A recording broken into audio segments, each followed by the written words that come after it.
Hello, everyone.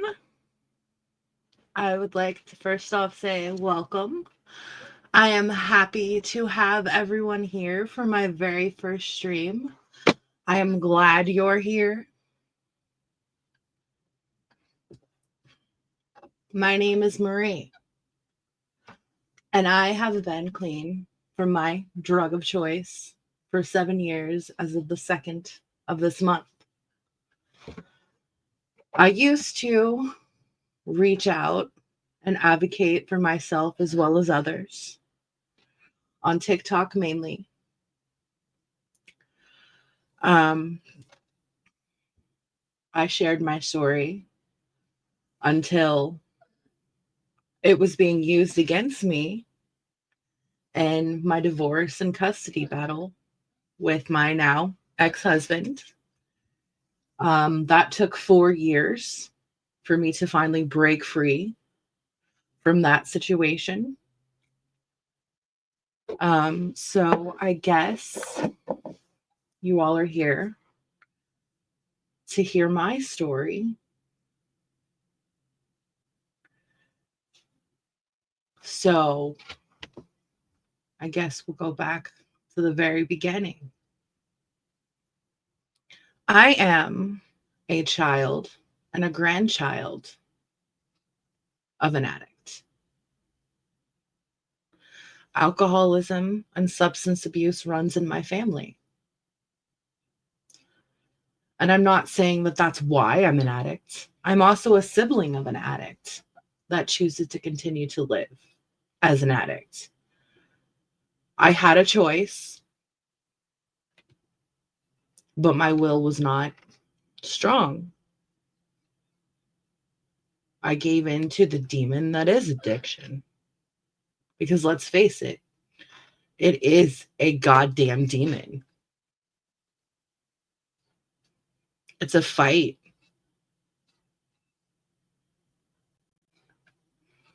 It's a fight that a lot of us fight. Sometimes it feels like it's a hopeless fight, but it's not hopeless. So I grew up in a home where there was domestic violence. I, however, was not the target of that. My sibling and my mother were the target of that.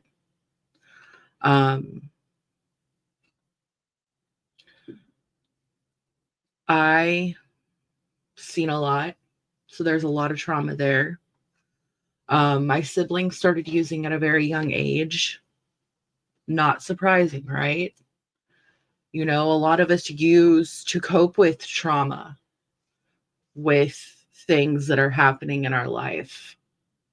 My father, come to find out, I knew he wasn't around a lot whenever I was a child. I spent a lot of time with my grandparents. You know, I figured it was because my parents had me when I was young, but it was because my dad was out having his fun. You know, my mom was working, trying to do what she could. So that's why I was with my grandparents. Um, you're right, Sky. They don't call alcohol spirits for no reason. They do some weird things to you. You're consumed. Now, um, I watched a lot of abuse, and therefore that caused a lot of trauma for me, or a lot of what's fucked up is okay, I watched the abuse that was inflicted on my sibling and my mother, and because it wasn't inflicted on me, I thought there was something wrong with me. Make that make fucking sense. Make that make sense, guys. I thought there was something wrong with me because I wasn't being abused.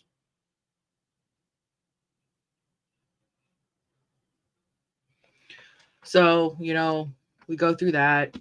I have another sibling come along when I'm 18 years old. I come home from school one day, I'm 17, to find out that my parents are packing my whole life. The house that I've lived in from the time I was 4 until I was 17 years old. The only life I've ever known. to move to um, our second home, our weekend home, our vacation home, whatever you want to call it, which is 2 hours away from where we live. Because my parents or my mother has decided she doesn't want to raise another entitled child in the city, okay? So there's that. And I end up graduating high school, whatnot. My siblings going through her struggles. I leave after I've graduated high school, and I come back to where I've lived.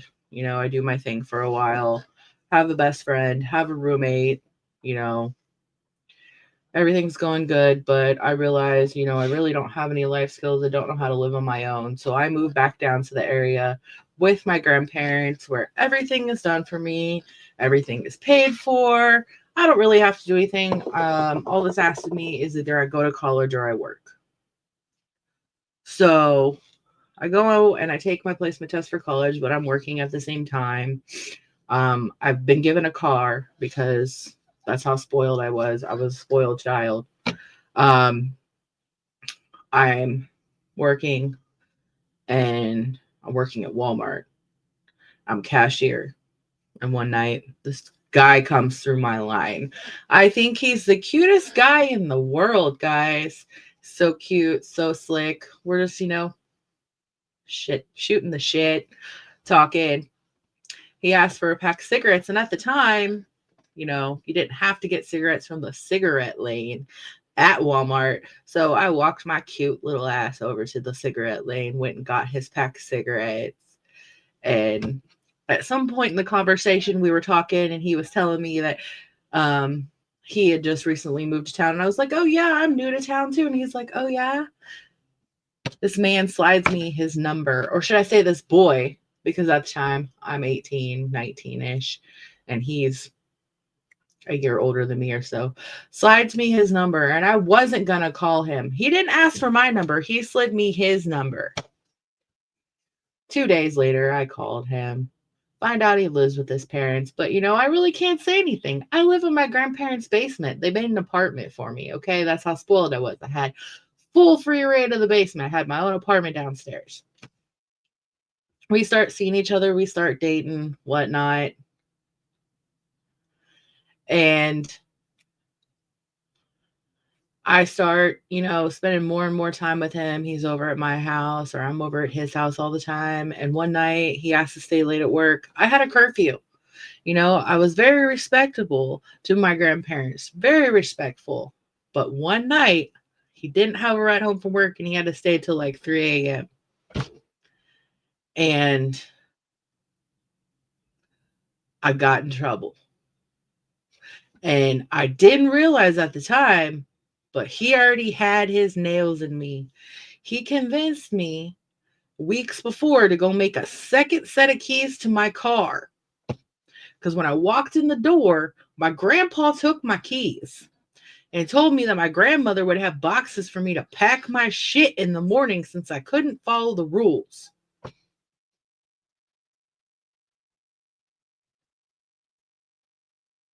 So what did I do? I called his cell phone because I had a phone in my room. And he's like, get your second key that you have hidden in your room. I told me where it was because he hid the key so that I wouldn't know where it was, so that I wouldn't tell on myself to my grandparents, so that I could sneak out. And he snuck me in his parents' house.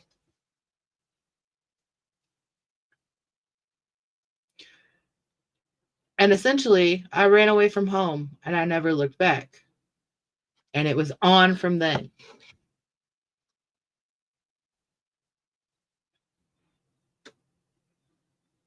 So, fast forward a few weeks later, my grandparents decided, okay, you're not coming home. You're going to stay at this house with this guy and his parents.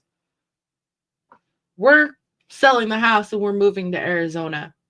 It wasn't but a few months later after they had left, I ended up pregnant with my first baby by this man. And in the meantime, while this is happening, it wasn't until they left town The control got worse with him.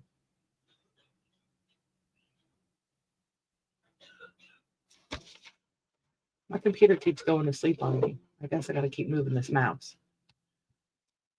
I did not know fully well that I was pregnant yet.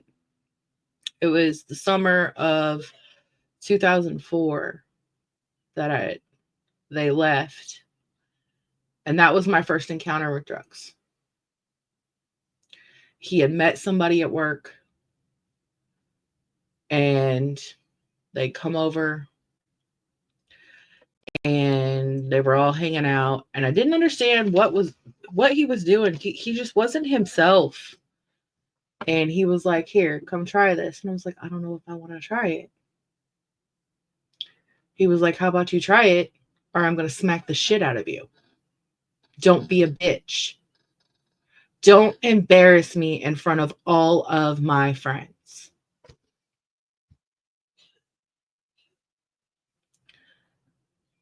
It was cocaine. I tried it. It lasted for a short period of time.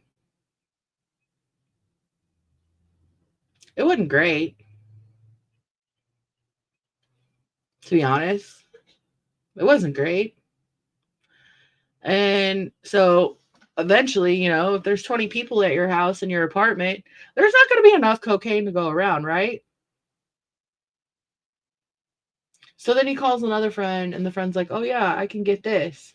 So more cocaine came, of course.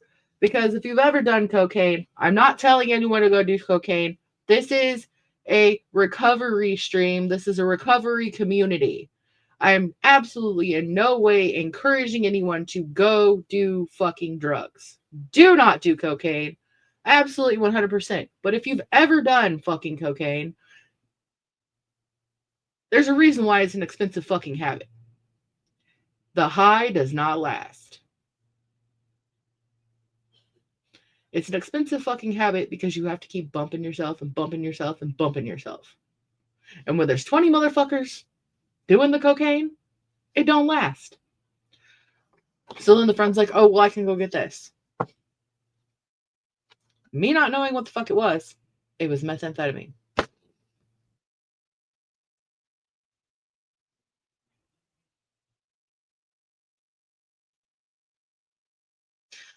So, mind you, I did not know I was pregnant. So I did the meth,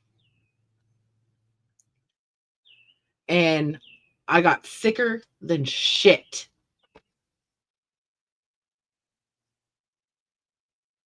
I didn't know why I was sick. I was sicker than shit. But he also became very agitated as fuck.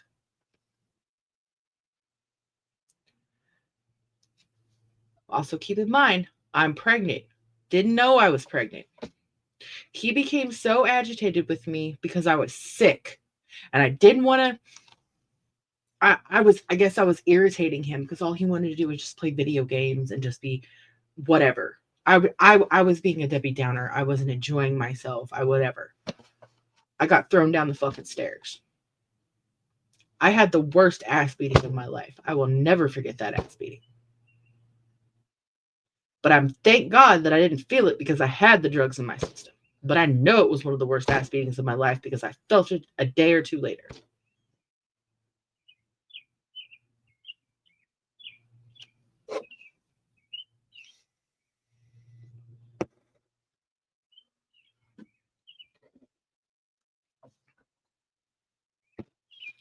So, you know,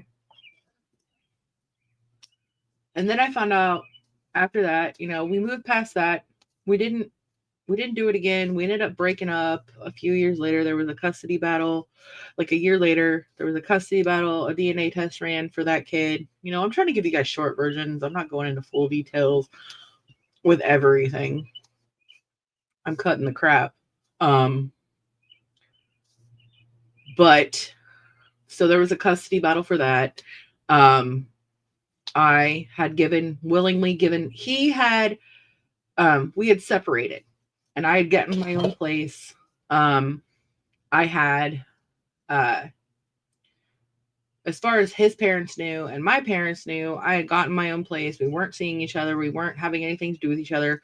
I wasn't doing any drugs. I was drinking heavily, and hanging out with friends because that's just what I did. Because he had taken the baby from me at that point. And when it came to court, he had put down my wrong address on purpose, so I wasn't served the papers, so I didn't know where court date was. So he was served by default. And he had me believing that he didn't do that on purpose. He had the mindset that if he couldn't have me, no one else could, but I didn't want to see that. I genuinely thought he wanted to be with me. But I noticed that it wasn't until I had interest in someone else. So he would come around and it was exciting because we would sneak around behind his parents' back. We'd sneak around behind my parents' back. And then Marie got pregnant again. I shit you the fuck not. I got pregnant again. So we have a discussion and he says, you can't tell nobody. You can't tell my family that you're pregnant because you've seen what happened with the first baby. So, and my parents pushed me to go get the custody, take custody from you, and you see what happened. So you can't tell anybody you're pregnant with this baby. So I didn't tell anybody I was pregnant with this baby. So I'm sitting here, I'm working at Walmart again, of all places. I was working in a chicken factory, but a poultry processing plant, I guess is the proper term. But it wasn't safe for me to do that while being pregnant, even though they claimed that it was. Like, no. Ew. Raw chicken, pregnancy, disgusting. And so 2 days before I gave birth to this baby, he leaves the state under the premise that he is going to make a better life for me and these two children by obtaining a job with Microsoft through a family member who I knew did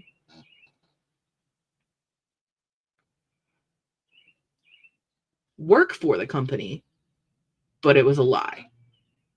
The Halloween of 2006, he had mistexted me by texting someone else. He was off by one number, and it turned out to be another woman.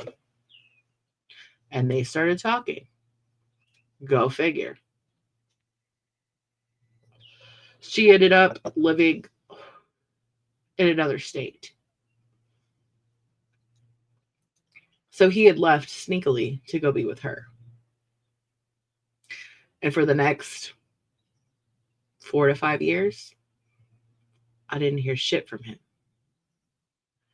And so I ended up trying to file for a modification of custody since he left and essentially abandoned our oldest child. And I was raising the second child on my own solely. He did not have any rights or anything on my own. But then it became too much of a financial burden, being as I was a single parent and I was going to have to do it on my own. I agreed for his parents in court on the record for them to willingly have guardianship of my oldest child as long as I could be in his life. And I stated, and I quote, I feel that is what's in the best interest for my child. I have his best interest at heart as his mother. But you see, that's not how it worked out. It worked out for a little bit because his mother had intentions of wanting to know if my newest child was his. She wanted to see if it looked like him, if it was his. You know what? I would never admit it to her. So then there became the excuses and whatnot. So finally one day, I ended up, I don't even know if it was an email or a message. Like, I had trouble letting go because I'd spent so long with him. I'd had 2 kids with him, whatnot,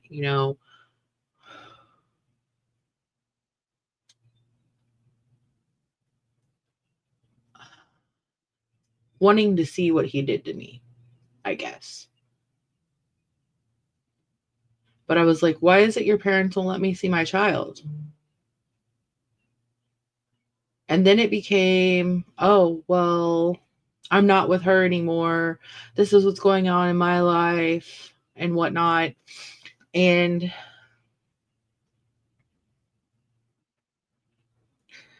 I ended up funding his return to help him get out of trouble for a charge in the state of Colorado for intent to distribute and manufacture methamphetamine that I was told about when I met him.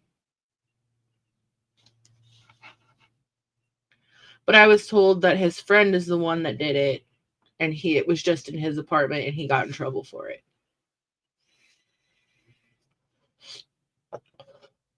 So I helped do that. We started seeing each other again, and he came back around in 2010. And we decided that we were going to come together. We went and seen an attorney to see what we could do about getting custody of our oldest from his parents. And the attorney said, do you want honest legal advice? And we said, yeah, that's why we're here. And he said, well, I guess the right way to show is that you're raising your second child and can get along would be to get married. And we both looked at each other and were like, okay. We've only been dating or whatever or talking again for like a few months, and you just recently came back to the state, and I'm living with my parents and you're living with your grandmother, but okay. So we get in the car. He looks at me. And this is how I'm proposed to, guys. So you wanna?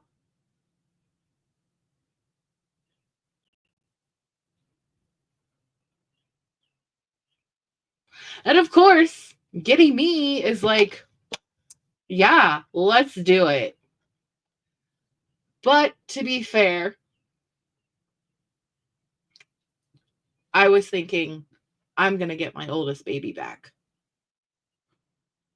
I did not know what the future held for me.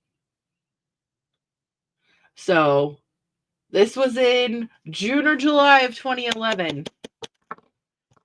And in August of 2011, so it had to have been July because we planned our wedding within a month.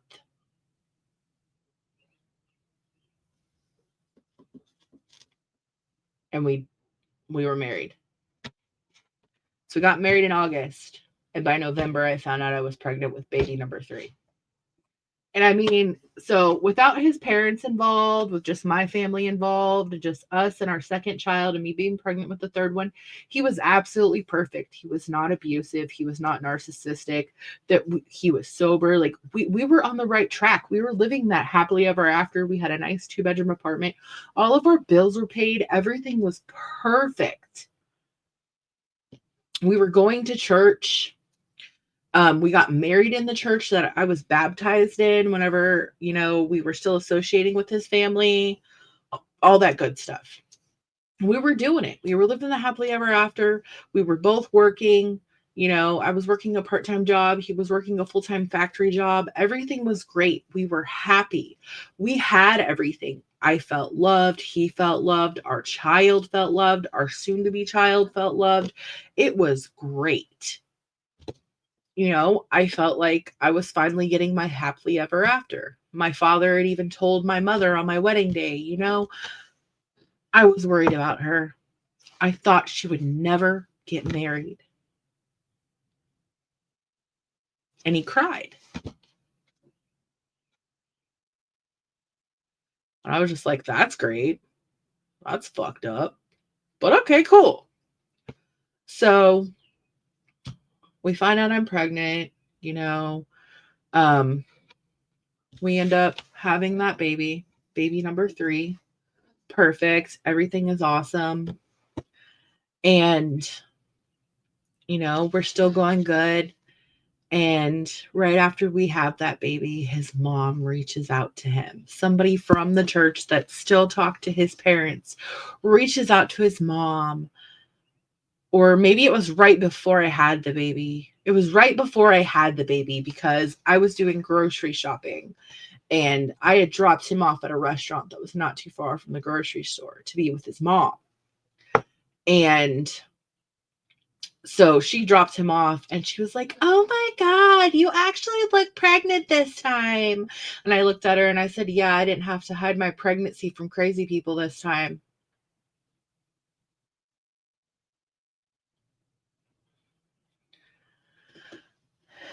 And she was just like, "Oh, well, that's okay. Like, how am I supposed to feel? Like, you took one of my kids." She's like, "Oh, well, I just wanted to see, if maybe we could have a get together, sit down and talk." I talked to him and I'm just like, sure, whatever. So we ended up, she had gotten to see our second child when he was a baby, but had never gotten to meet him. So we ended up going to mini golf and I'm pregnant and I'm miserable because, like, it's summer. I wasn't due until August. I'm miserable, man. I don't want to be mini golfing. And so my mom had ended up throwing me a baby shower. She wasn't invited to it. Like, it was a whole thing. And so she started being a part of our life. And that's when kind of his behavior changed. And we're living in our apartment still. And I decided I needed to I was on the depot shop before. I needed to get put on a birth control pill. So I was taking a pill daily every day before I went to work. And somehow, by some kind of higher power, some force bigger than me, some creator, something, I got pregnant again. And this time it was a girl. So we decided, okay, we can't live in this 2-bedroom apartment with these 3 kids. They were letting us see our older child in this meantime, mind you. So we decided to go purchase our very first home. It was a 4-bedroom, 2-bathroom mobile home. And I'm never going to knock anybody that lives in a mobile home. Like, it was nice. It was swanky. It had 2 bedrooms on each side. It was nice. And it was great. It had a fireplace. It was decent. And, each kid, so wait a minute. Yeah, each kid would have had their own room. But at that time, the babies were sharing a room. But each of the kids would have had their own room until the oldest would have came to live with us, and then 2 of the boys were going to have to share a room. But no matter what, our daughter was going to have her own room. And that home, it wasn't around for very long. He ended up hurting his back on the job. And that's when I noticed a significant change in him. The medicines and the steroid shots were never enough. He became irritable. He became verbally, emotionally, and mentally abusive. And that's when the physical came to one of our children.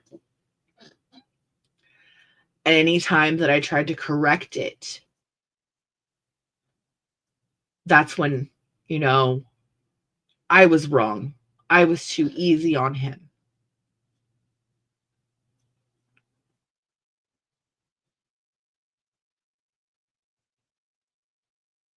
And I didn't see it at the time,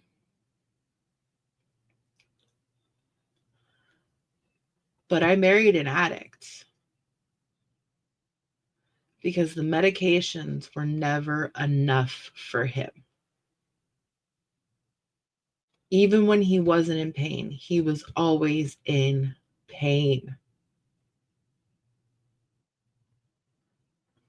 So that home ended up catching on fire. We ended up taking our settlement from the insurance and purchasing a home that was in the same town where my parents moved when I was a teenager. His family ended up moving down there. It was closer to both of our families. That was in 20 the end of 2013, 2014. Um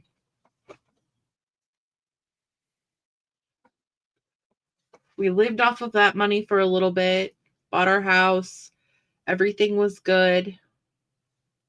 The person that we purchased our home for was a very big advocate in the family for recovering addicts and has started his own ministry for reaching out to addicts and helping them restart their lives and getting them work and reacclimated into the community, would minister in the jails and prisons and in the drug programs and whatnot in the community down there. Well,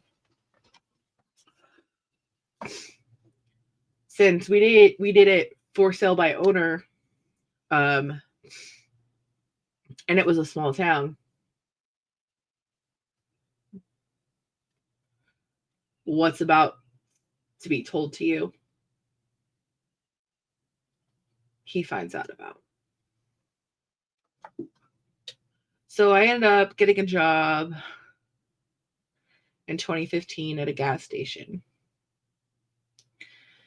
Um, and I'm there for 2 months before I'm promoted to a second assistant manager. And it isn't but another few months before I become first and only assistant manager. Um, I worked there from 2015 to 2017. He had went back to factory work. My son had started playing basketball on a team for the school, and that's how we met a friend. This friend had had a past,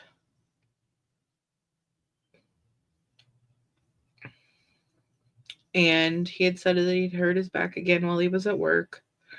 And he knew that this friend with the past would be able to get their hands on something that could do something for the pain that no medication that a doctor could prescribe could do for him.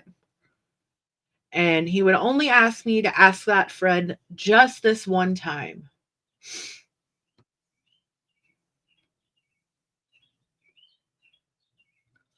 Long story short, it wasn't just one time. This person at one time was my best friend.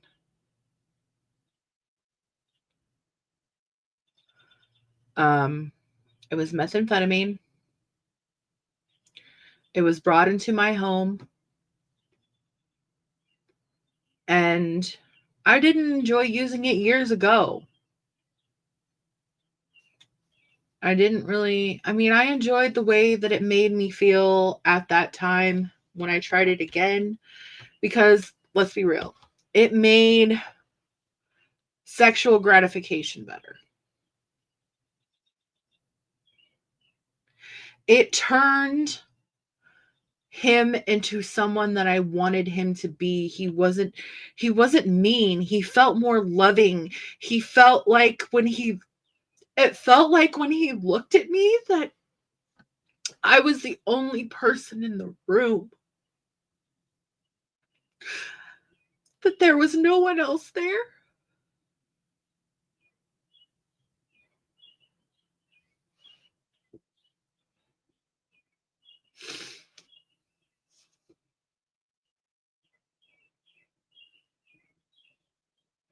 But it was the drug.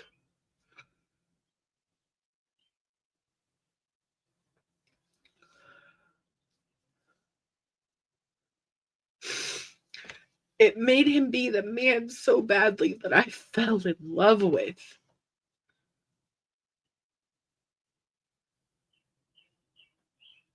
But it wasn't him.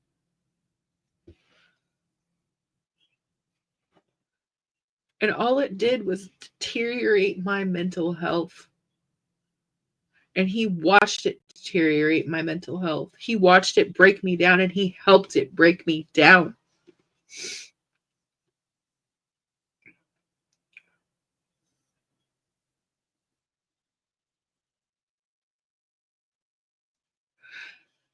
We had a discussion that, yeah, we had the money to do it like it was a hobby, man.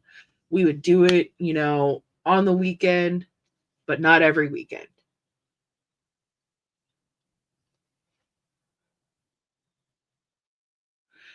And it would never take over our financial situation. We would never make it a priority. It would never come before our home. It would never come before our bills. It would never come before our kids. It would never come before us. That worked for a little bit. We did a real good job lying to our fucking selves. A real good fucking job lying to ourselves.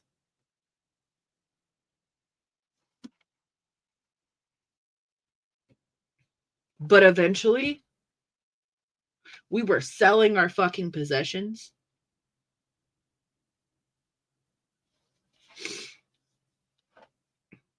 We weren't paying our fucking bills. We lost our fucking jobs. I was using my job as a way to get the drugs, guys.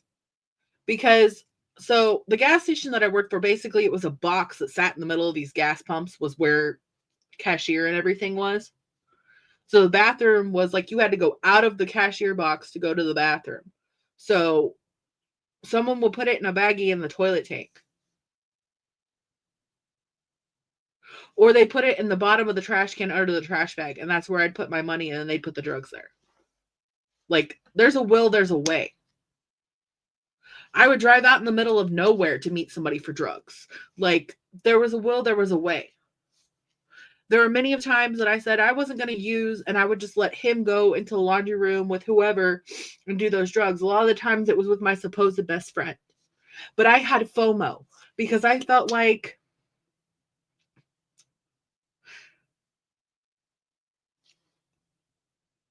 he had a relationship with this drug that I didn't have with him. Because I didn't like the way it made me feel. Because I felt like I was neglecting my kids.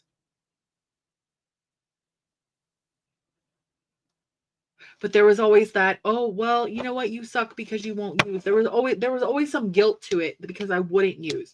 Oh, well, I really wanted to fucking do this tonight, or I like it when you do that. I like it when you are on it because of the sex or this or that. Because the sexual gratification is something different on another level. I'm not gonna lie. And I'm not saying this to encourage you, but it also fucks with your libido.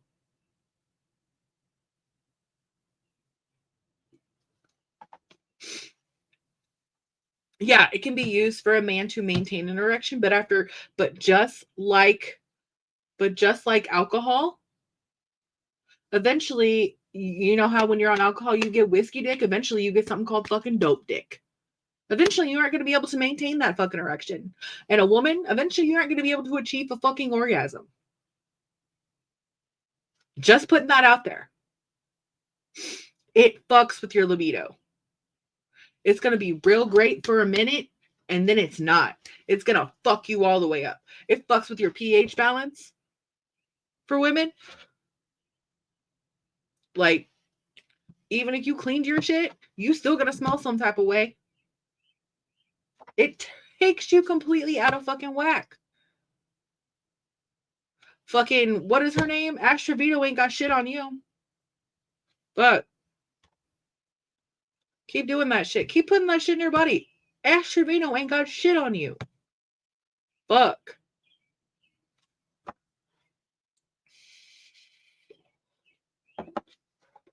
It's,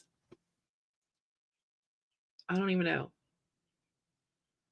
It's gross. So I felt like there was this I felt like I needed to be a part of his world even when I took myself out of it. I knew that it was wrong, but I felt that I was abandoning my husband. I was abandoning my marriage when I decided I didn't want to be a part of it when I knew that it was wrong. And it wasn't right for me to feel that type of way. It really wasn't. So when I started getting into it and compulsively using, my mental health declined. At one point, I tried to delete myself from this fucking world because we were doing nothing but fucking fighting. I took my bottle of pills. I went in the bedroom and I took half of them without no one knowing. And then I walked in the bathroom where he was, or bedroom, I can't even remember because it fucked me up. And I said, "Is this what the fuck you wanted?" And took the other half. And within 5 minutes, I started fading.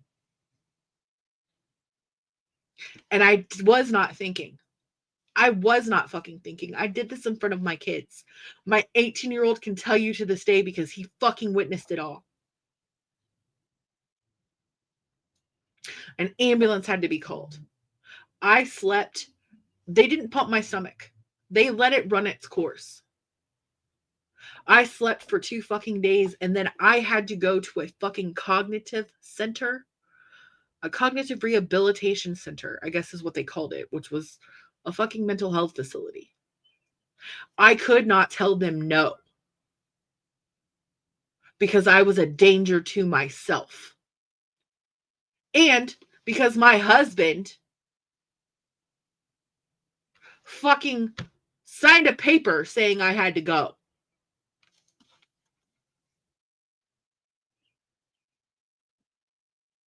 And I was mad at him for that. But also, my ex-husband, who never really cared for any of my friends. I have a best friend who I hope she is watching right now in real life. Said that she'd be here to support me. I don't know if she is here. He called her, of all fucking people. She never liked him. He never liked her. Called her on Facebook Messenger from my fucking phone and said, "Do you know what she did? Do you know what she did?" And you know what her immediate thought was? What did you do to her? What the fuck did you do to her? Because that doesn't sound like something she'd just go fucking do. What state of mind did you fucking put her in for her to go do that? Because that doesn't sound like something she'd just decide to go fucking do one day and be like, "Oh, this sounds like a good idea."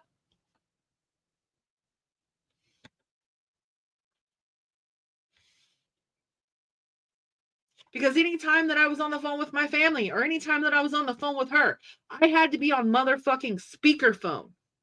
He had to be included in those goddamn conversations. He had to hear what those conversations were. Anytime that I texted anybody, he had to give me your phone. He had to read those pictures or read those messages.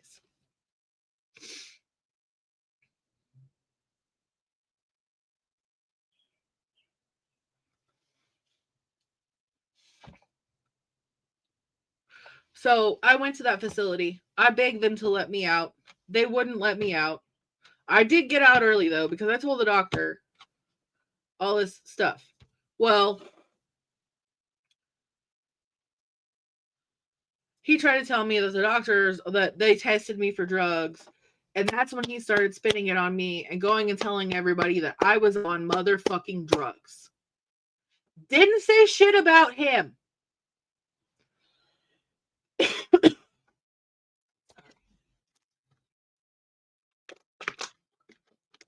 That's where I became the villain.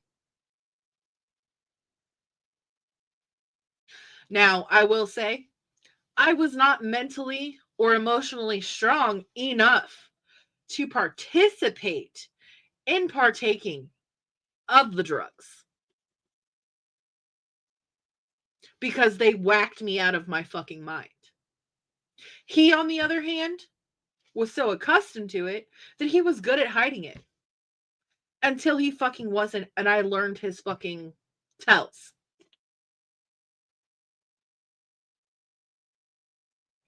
So I'll continue. I came home. Everybody was supportive. No one ever mentioned anything about me being on drugs. Just him. He would throw it in my face and was like, well, everybody knows you were on drugs, blah, blah, blah, blah, blah. It was fine for a few weeks to a month. Everybody walked on eggshells, treated me like I was fucking breakable.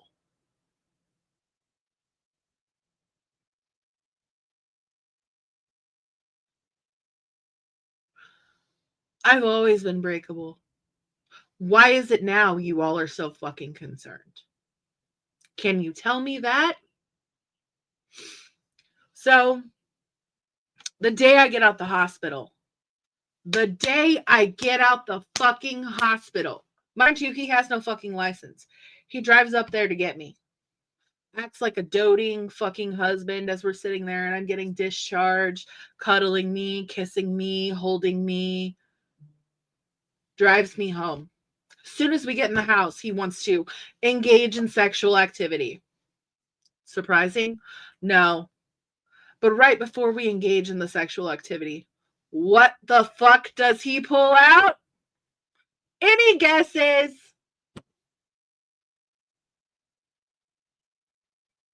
A fucking baggie. But I will tell you, I know the hospital or the fucking cognitive center tested me when I fucking did what I did when I attempted to delete myself, because the regimen of prescriptions they put me on, mental health meds, as soon as I partook in the drugs, I exorcist vomited. That doctor knew what the fuck he was doing. He knew that it was a cry for fucking help.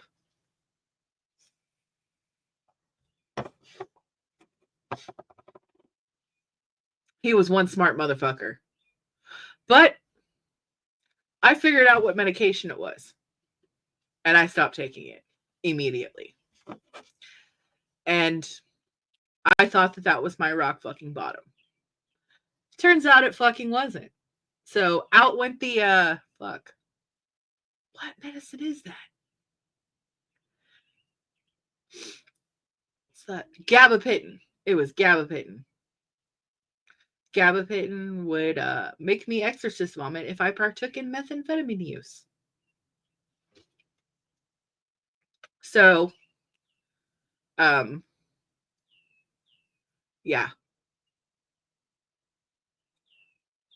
It was great. So, that didn't stop me. I continued to use.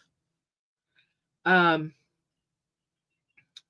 was an incident later on in 2017 where I ended up packing my children and leaving the home. He had pulled a gun on one of my children, and the cops came and took him. And I called a friend in the city and I said, fuck this. She found me a DV shelter and we left. There, I stayed for a few months, but they were only able to support me in a certain capacity. They could not help me fully in a divorce because he filed down there. Now, if I would have filed up here first, then they could have helped me.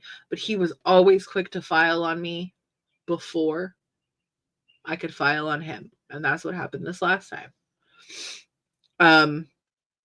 But living in shelter with kids is very, very hard. Very hard. It's not for the weak. It's very hard. It's very hard to maintain a job and be able, at least here, you have to find the right shelter that supports you. And I was not in the right shelter that had all the support. I went to the first available one. It did not have all the supports that I needed. So I ended up going back and I stayed until the end of 2017. No, I stayed. I let me go back. The end of 2017, we ended up losing our children. My second child ended up going to my parents, and the two youngest ended up going to his parents because DFS got involved because I was so whacked out of my mind, I ended up calling the police on myself.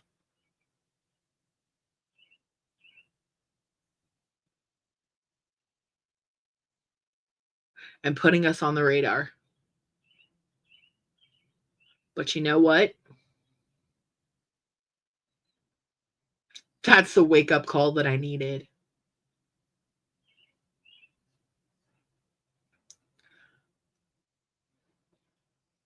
His parents ended up having um I was the villain. I was always the fucking villain. I'm sitting here smacking the desk. I'm sorry. And you know what? That's fine. I will always be your villain if that's what it takes. I am more than happy to be anybody's fucking villain. I really am. I am who I am, and I don't regret it.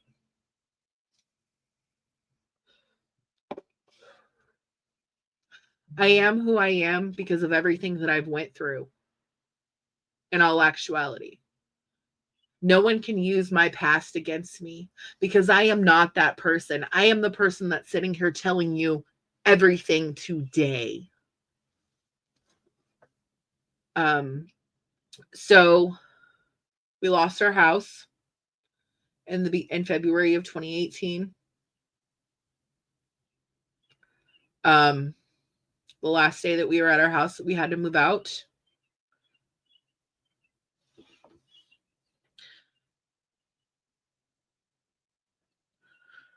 I've cut out a lot of the DV just to spare some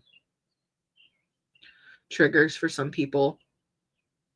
A lot of stuff I don't want to be on record. Um, but the last day as we were moving out of our house, um,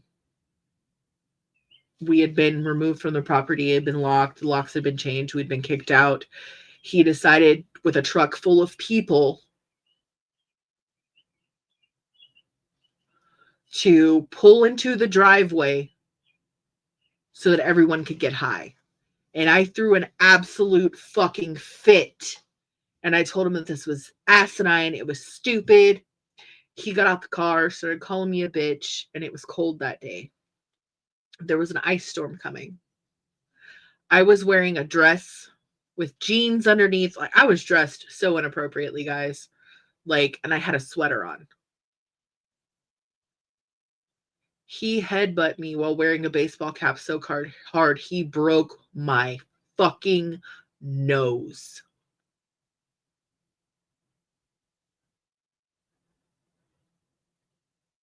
I walked a mile while it was icing to the gas station from our home that we had just lost,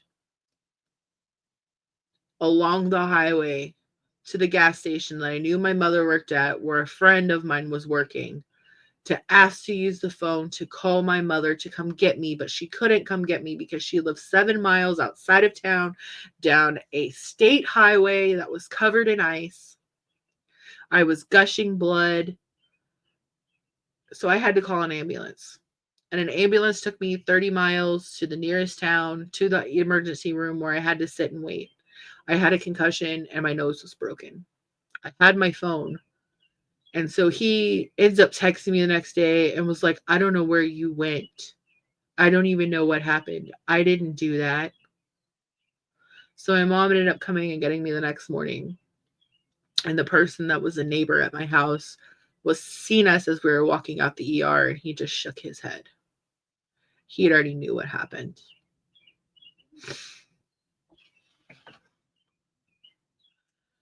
And, it took me until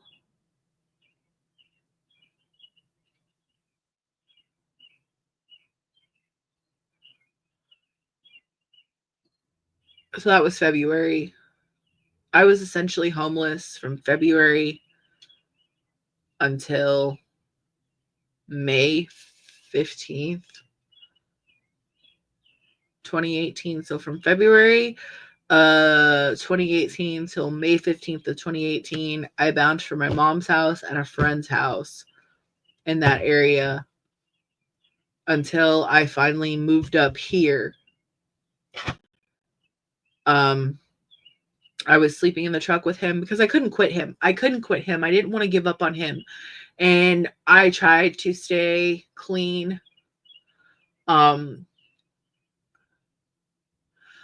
was clean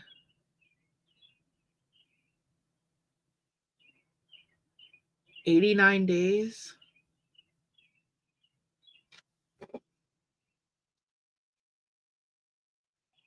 I had almost made my 90 days until April 30th.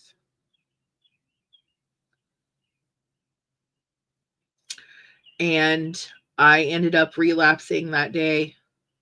I don't know what happened. I think it was a bad day. I had spent the whole day with him.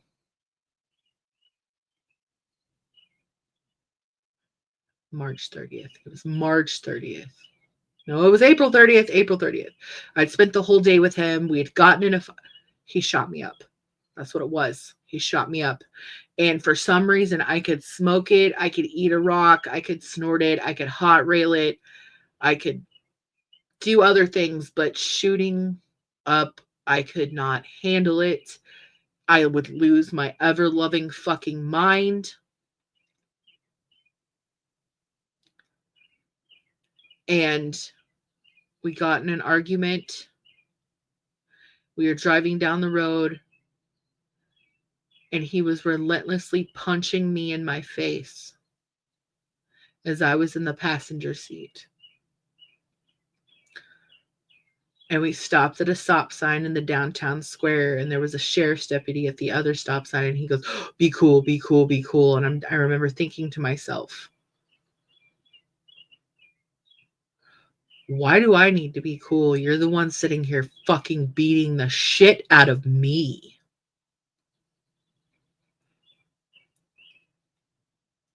And I asked him repeatedly before that and after that to let me out of the fucking car, and he wouldn't let me out of the fucking truck.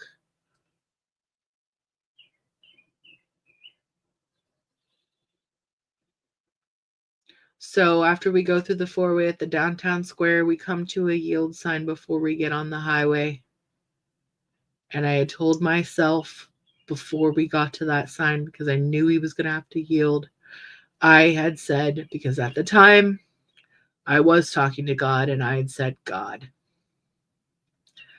if I'm going to die tonight, it will be by my hand and not his.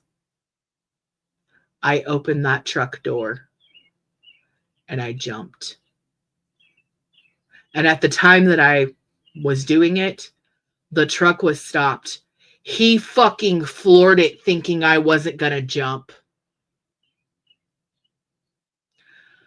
I fell. I flew. I hit my head on the concrete, on the blacktop.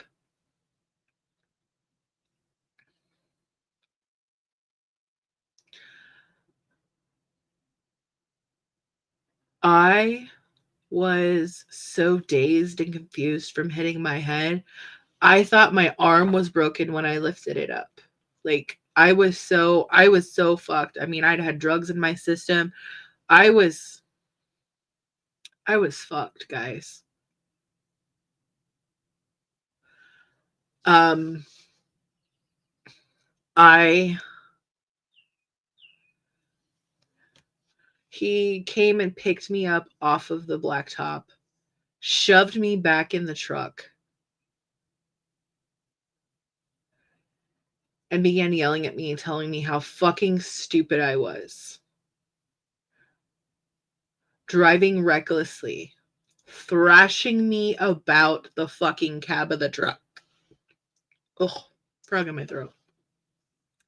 Meanwhile, I am convulsing and vomiting profusely. I was concussed. I was having convulsions and I was vomiting. And he just continued to thrash my body about.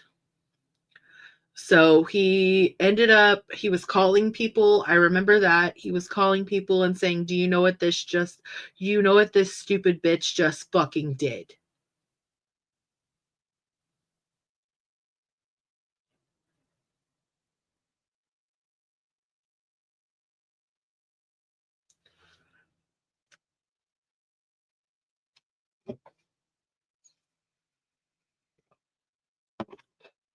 I need a drink of water.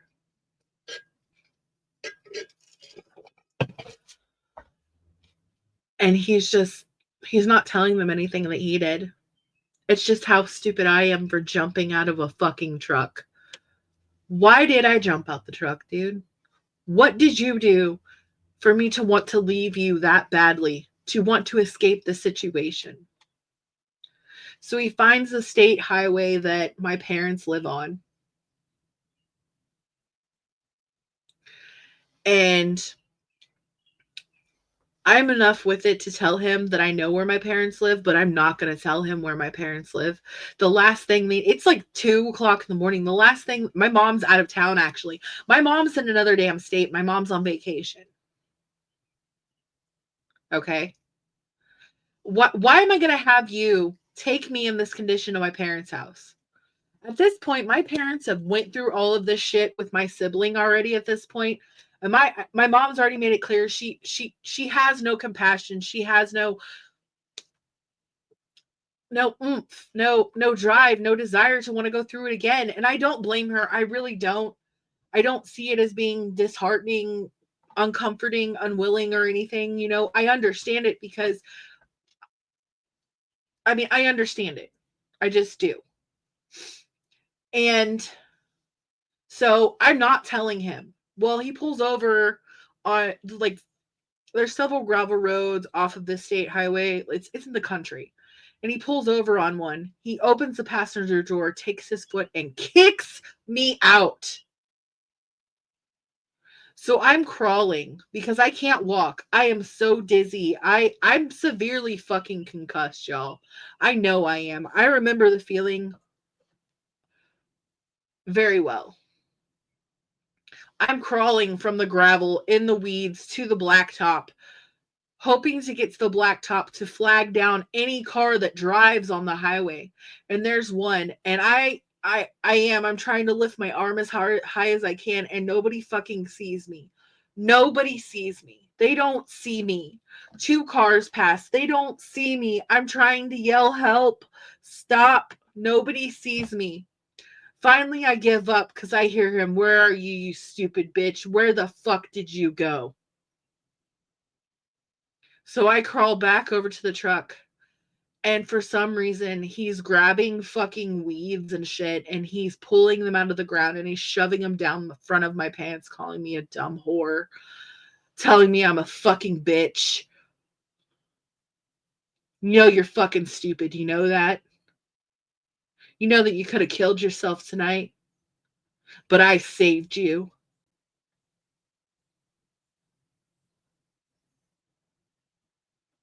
Puts me back in the truck. We drive back to the town where all this happened. Takes me to the storage unit where our whole home, our whole life is being stored. That's what it started over. That's why the fight started. Because he was with a friend trying to shoot up in the storage unit. That's what I had a problem with. Because our children's things were there. That's why that fight started. Because I didn't agree with it. Because that's where our whole life was. And I felt that was very disrespectful. That's why that whole fight started. I was making him look bad in front of his friend. So he opens the fucking storage unit and tried to lock me in it, guys, and basically leave me for dead. At this point, I told you I was throwing up. I had pissed myself because I had lost control of my bodily functions from that jump and fall. And I'm not ashamed to say that. I had puked all over myself. I had pissed myself. I My body was in shock from what I had just done, trying to escape.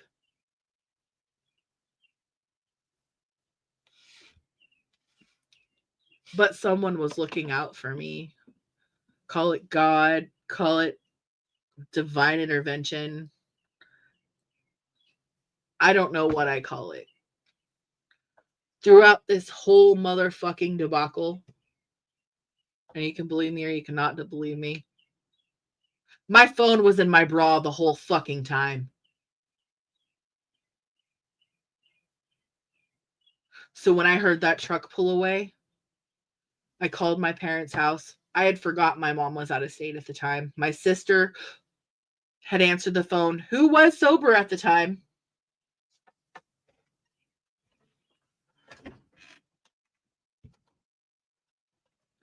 And she's like, what do you want me to do about it? You got yourself into this mess. You get yourself out of it. Dad's asleep. I'm not gonna go tell. Oh, got it. Frog. I'm not gonna go tell him.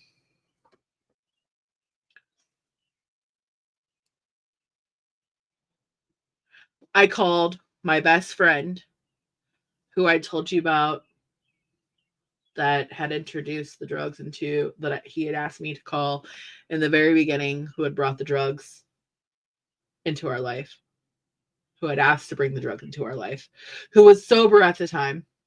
They were sober. She sent her husband for me. He came and got me. She brought me to her house after she got me caffeine, because she had said that caffeine was good for concussions. And I slept off and on. You guys can't hear me?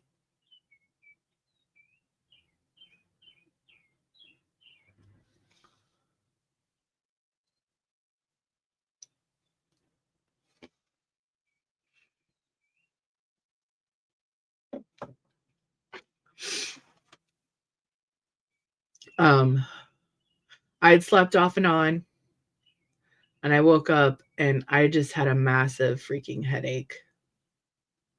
So she ended up calling an ambulance for me to take me to the hospital. I was covered in bruises. I have those pictures. But that was my rock bottom, guys.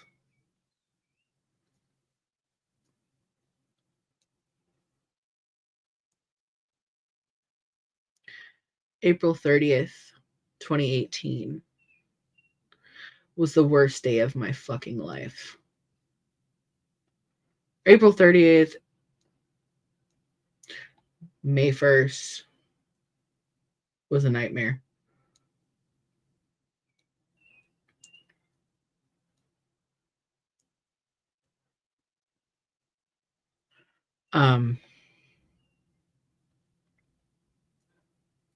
I'm happy to say that I'm divorced as of 2022. I have been clean and sober as of May 2nd of 2018. I have custody of my children since July of 2022. I have a career.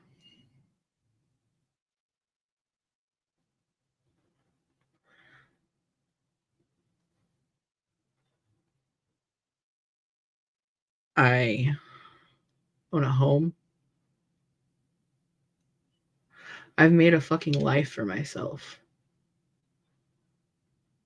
And when I started doing this in 2018, like I said in the beginning of my stream, this was all being used against me.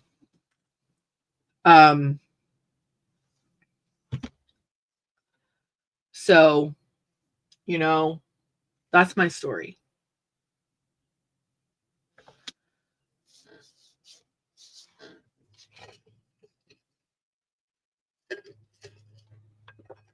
I'm happy that everyone is here. Everyone has a story. I feel like I rambled on. I feel like I've lost some people. I see that my views went down, but it's okay. I know that it was incredibly long. I know that some people had some stuff to do today. I hope that you come back and you listen to the replay. Um,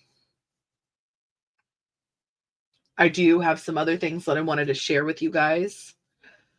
I do have a Discord. If you look in the description of my YouTube channel, there is an email. Or if I am in any Discord with you already, go ahead and send me a message or send me an email, and I am more than happy to send you a link to that Discord. My mods have been dropping the email link as well in the chat. Also, I have also linked a few forms in my description of my YouTube channel. It's on my YouTube channel. I am offering an outreach form for anybody who is experiencing problems with addiction, mental health, DV, or any other issue that you may feel that you need support for. I have a really great team that could find some resources or just be a listening ear. I have a group of people that are in my Discord. If they have a yellow tag, when you hover above their name or look at their profile within the server and it says Hope Dealer, those are your safe people within that Discord. They are your listening ear. They've made themselves available to be a support to anybody. You know, I want my channel and my Discord to be a inclusive and welcoming place for anyone, as well as this channel. I also have a form within the Discord that if you would like to come up and share your story and your testimony, that, pick one of 3 dates on a Saturday and we'll get you scheduled. And I'm more than happy if you have a channel, social media, anything. My mods will put your link in the chat. I'm all about promoting and sharing the love. I'm a very humble person and creator. There's room for all of us on this internet to share the love, to give the love. You know, I'm only as strong as my community that I have built, and we build together.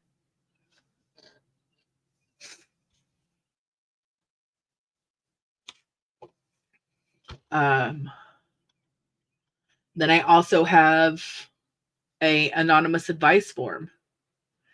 If there's anyone that, you have a question and you don't want anybody to know who you are, and we have these live panels, it's like a Q&A, but no one has to know who you are. If there's a random question that you have or need some advice about a situation that you're going through, me and the panel can give you our 2 cents. And we're not going to be rude about it. We're going to be open and loving about it, People that have been through shit. You're never alone.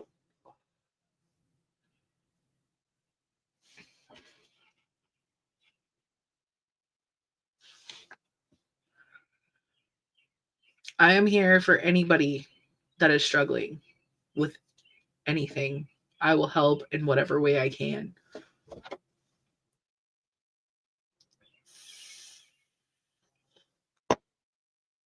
We're not licensed professionals, but we can speak from a place of experience. We can speak of a place of love.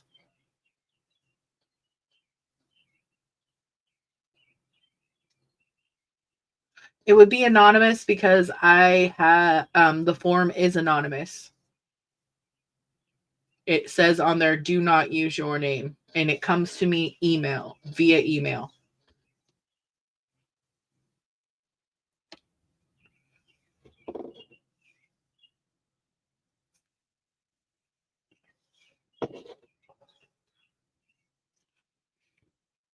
I am very big on anonymity.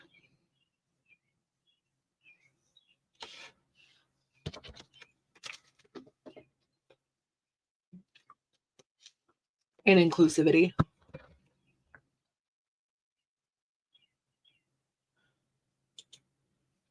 So I encourage anyone, you can also reach out to any of these people you see in here with a wrench.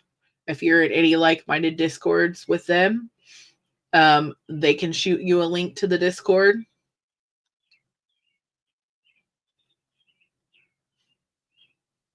It's all about love. It's all about support, man. It's all about hope. And I'm going to drop the link if anybody wants to come up. Since I am done spitting my crapola.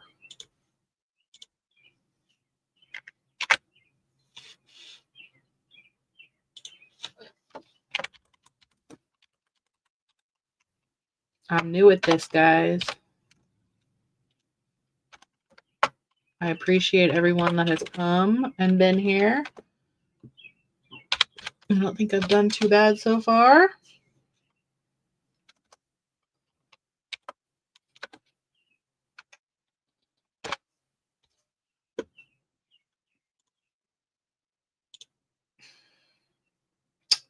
Huh.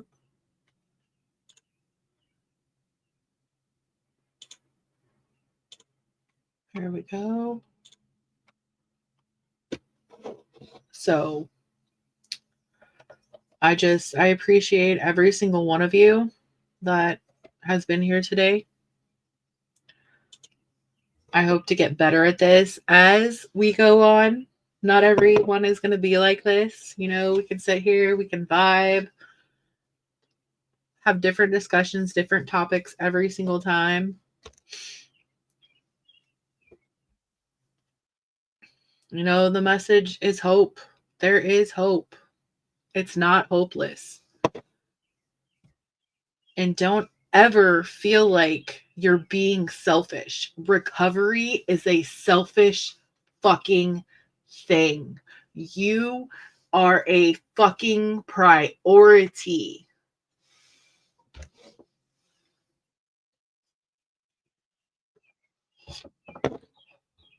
Yes, Rare. Much love.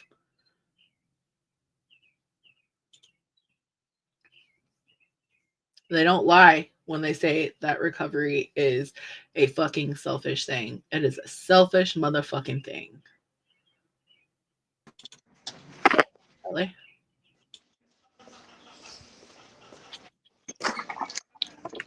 Oh, you can hear me? Sorry. Yes. So I have a question for a friend, right? Because you've done so great and you've rebuilt your life and everything. So I have a friend who she has gotten sober. She's done the steps, and things like that, and she does like do meetings online. But she had a very controlling husband, and she got a DUI and has to pay to have her license reinstated.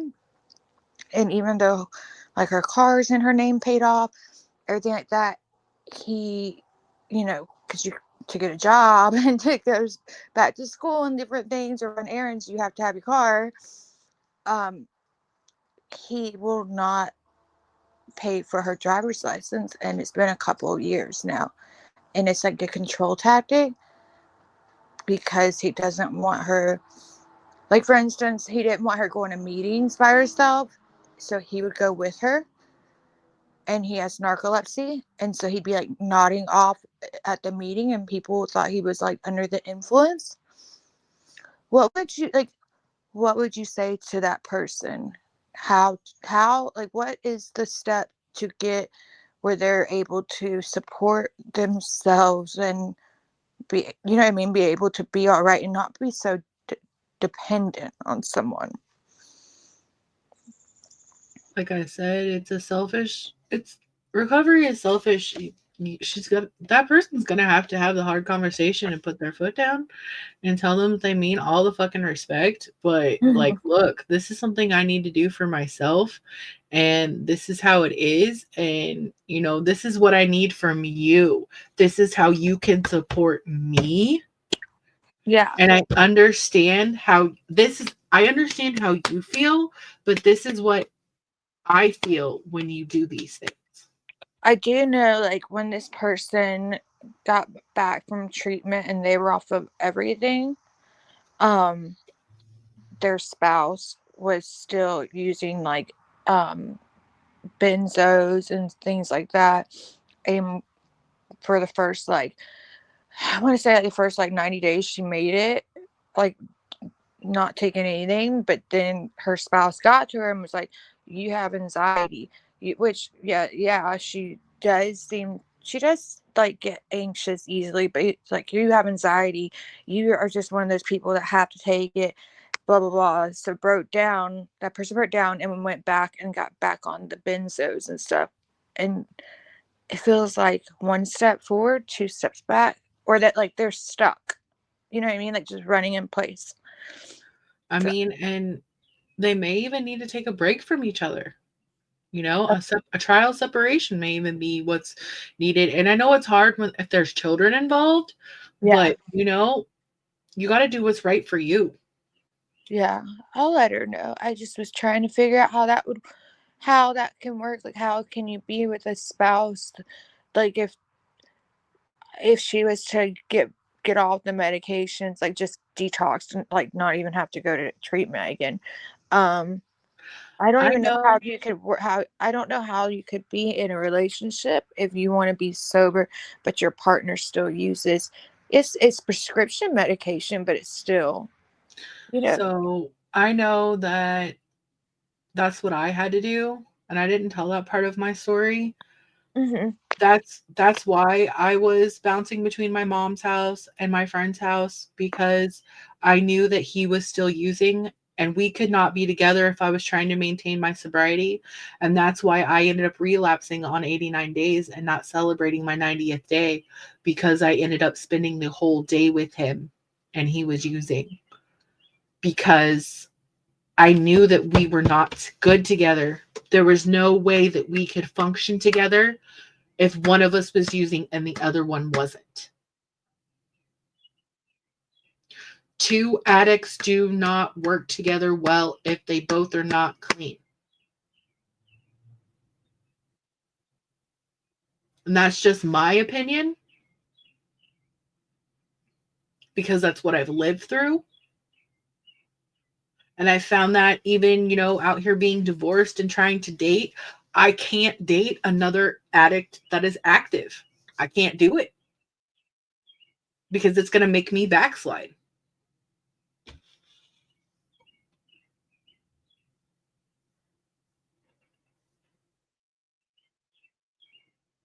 And I do want to preface I did attend meetings, but I do not live by any 12-step program except for the one rule that you do have to do have to change your people, places, and things because that is the one thing that did work for me was moving and changing who I associated with.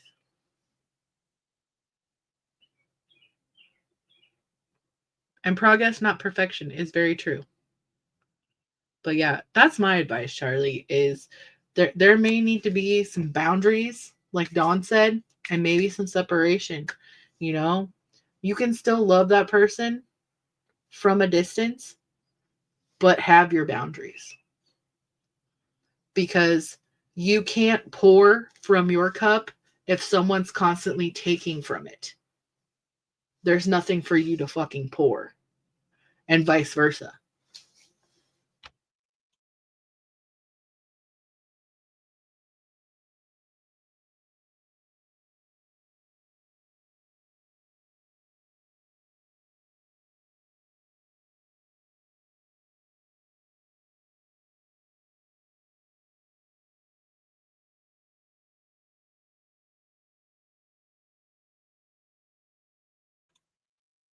Are you still there? I'm here. I just was saying, what, like, would you tell her, like, because if they were to separate, that person knows that their child or children would choose their father. Like, like, that would be, they would not want, because they still harbor resentment for their mom going away to treatment. So that person knows if they were to separate from their spouse, that they would be having to separate from their child or children too. I think it would be important to make sure that the child knows that they're loved Uh yeah. and, make sure that the child knows that it's benefit for them, that Yeah. it's not anything against them. Make sure that the child knows that they are loved, that it's only in their benefit. You know, my children were not told that. They seen it as I abandoned them, that I left. It wasn't until I got custody back of them that Hmm. they knew the real story. Children are very easy to be deceived by others. Yeah, and I just worried about her children or child is like, will be going to high school next year, so like only 4 more years at home before university. She doesn't want to lose any time with it. It sounds like excuses, I know, but it's also like I just was wondering what advice because you've been through it and you did separate and better yourself. And this person I know is like stuck. They're like literally stuck in a situation. I understand. And you're only stuck if you let yourself be stuck. That's what I'd tell them. Okay. There's a will, there's a way, man. All right. Well, thanks, Marie. I really appreciate you and I love you and you're so brave. I really enjoyed listening to your testimony. Thank you. All right. Bye, girl. Bye. Honey, your device is not connected if you're trying to come up. Welcome back, Skip.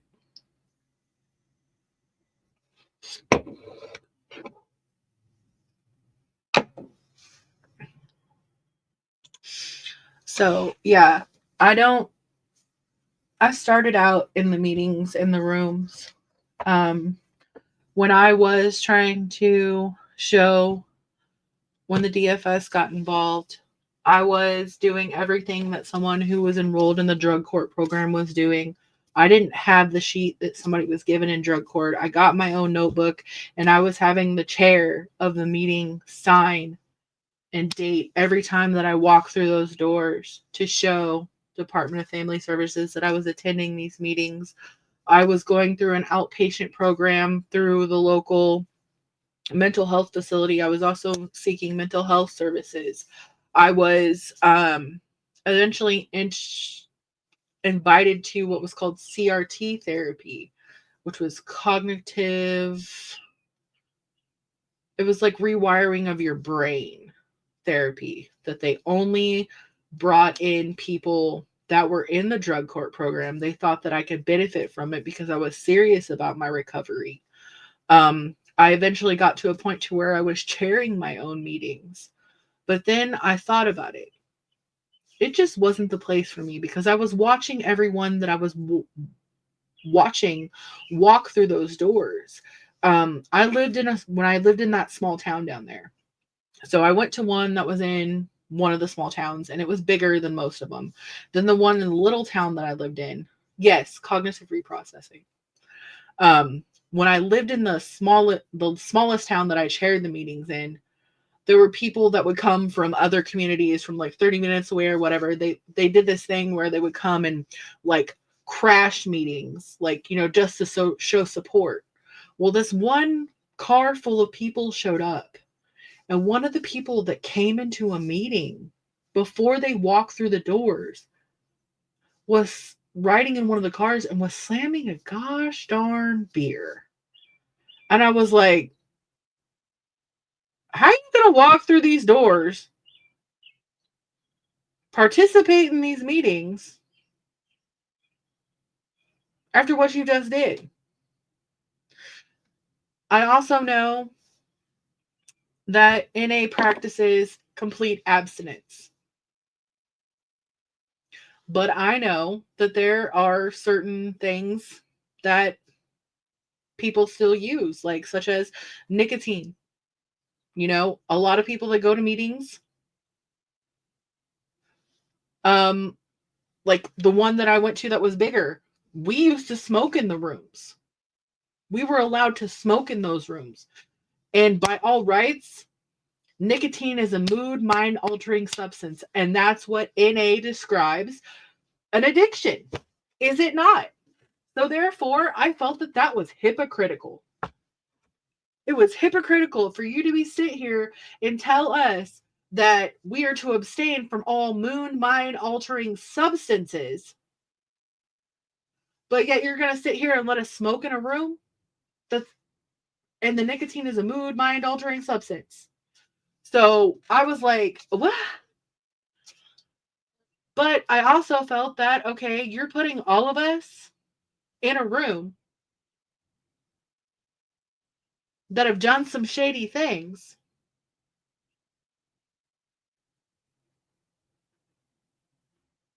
So basically, you're just creating one big fucking network.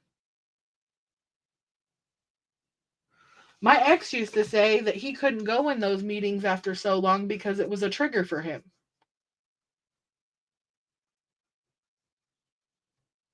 Which I can get. But one good thing that did help me when I did walk in those rooms was I heard other people's stories. That's one good thing that I did take out of that. And it did help me know that there was hope and there was, you know, I could overcome this. But you know what? Most of those people in that room, I mean, a good amount of those people in that room, my ex husband was networking with. I'm not going to lie to you. I am not going to lie to you.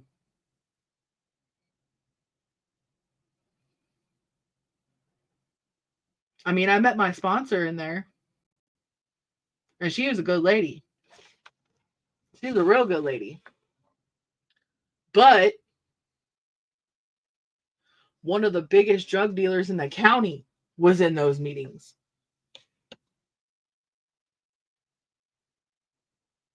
And he wasn't done. He wasn't done. He just got caught not too long ago with fucking trafficking. So honestly, I think I feel like it has its benefits, but it has more disadvantages than anything. It creates a fucking network.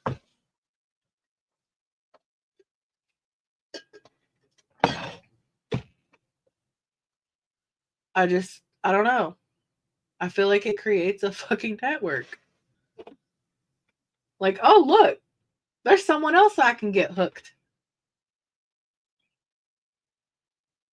Like, you know, there are some people that swear by NA. You know, one of the last like big like get-togethers I went to, like a party or whatever NA had, one of the speakers that was there came up there and he was like, I don't even know why you all chose me to speak because I didn't use this program. He goes, but I don't recommend it. I don't recommend not using this program, but this is how I did it. And I'm telling you, I didn't use the 12 steps. I have looking at it right now, I have a book about the road to freedom. I have the Narcotics Anonymous book. I have a 12 steps workbook in my room. I have the Life Recovery Bible, and I I'm not a religious person, and if that's your thing, I'm happy for you. That's cool. I don't shame anybody for their beliefs. But, you know, I felt like at a point in my life, if there was a God and if Jesus was real, he wouldn't have let me go through half the motherfucking things that I went through. That's just me. That's just my point of view. I could be wrong. Whoever could be right. You know? I've heard of I have a book called The 12 Steps and the 12 Traditions. I don't understand why I have this shit. I have a lot of NA books, but I don't fucking read them. They sitting on the shelf reading, collecting fucking dust, man. Like, you know, they just I don't use them.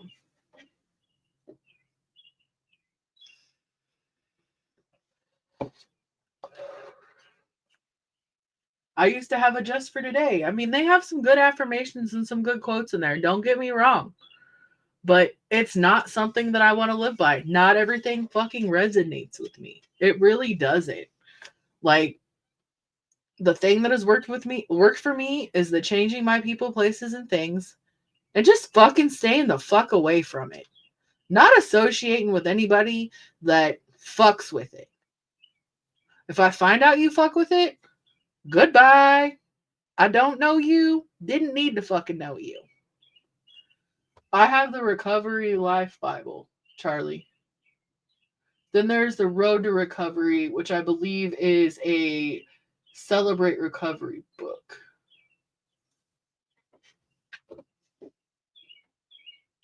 But I've heard some stuff about the Celebrate Recovery people too. I don't know. I've never been to a Celebrate Recovery people. But I also want to encourage people to be a part of my community that have ever loved an addict, ever lost a loved one that was an addict. You know, we need to sit here and support people. Hey, honey. Hello, can you hear me? Yes, I can. Hello, everybody. I just had a couple things to say. I'm not going to be on very long. I don't really have experience with having rug issues. I smoke the marijuana, but I just wanted to say that as far as like partners that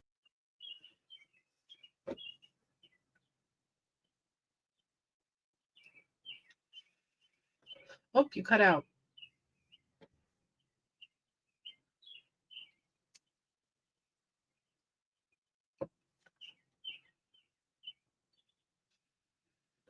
I think we lost her. I can't hear her. Honey, are you there?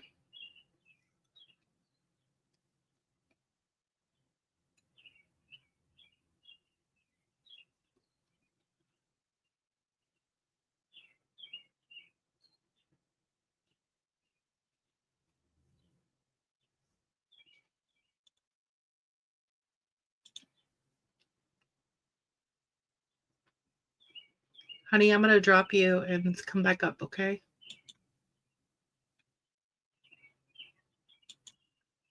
See if that works. Oh, she fell off. I'm going to have her come back up.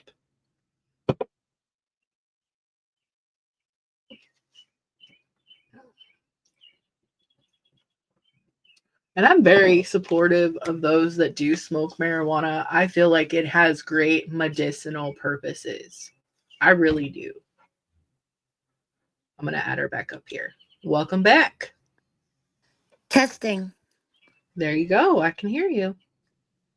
Okay, I guess I'll start from the beginning. I just wanted to say that when you have a partner that has issues, they start off really sweet, really sweet. Everything's right as rain, and you couldn't ask for a better person. But over time, they change on you. They Oh, I did it again.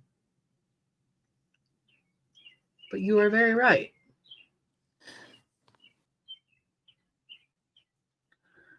They do change on you. It's a switch that's flipped.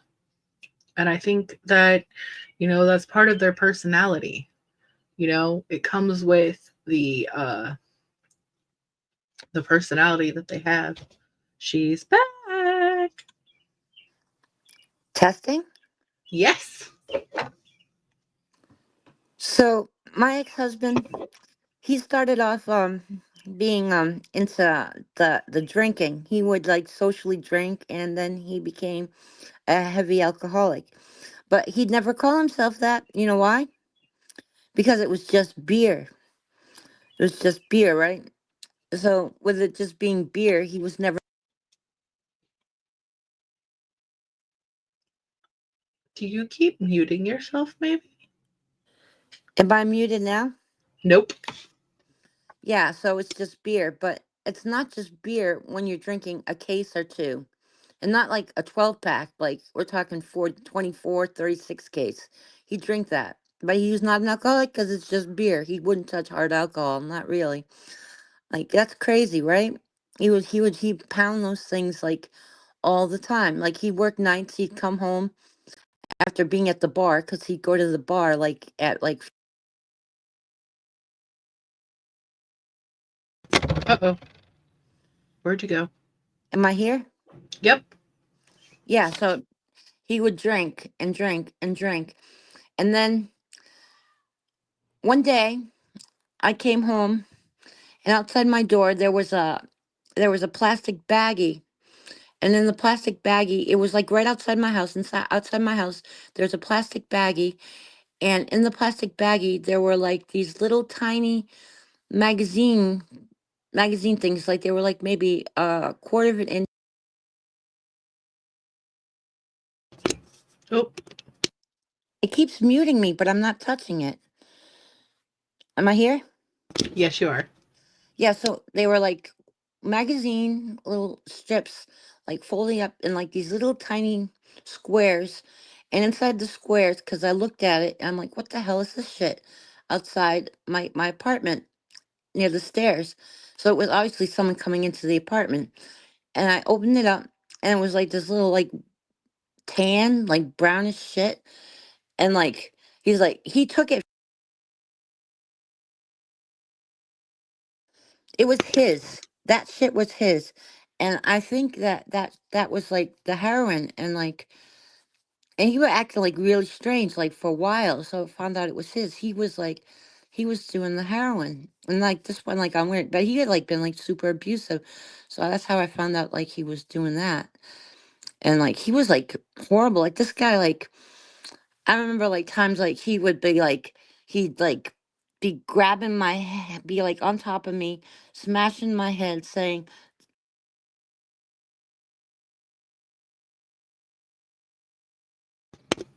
Muted you again.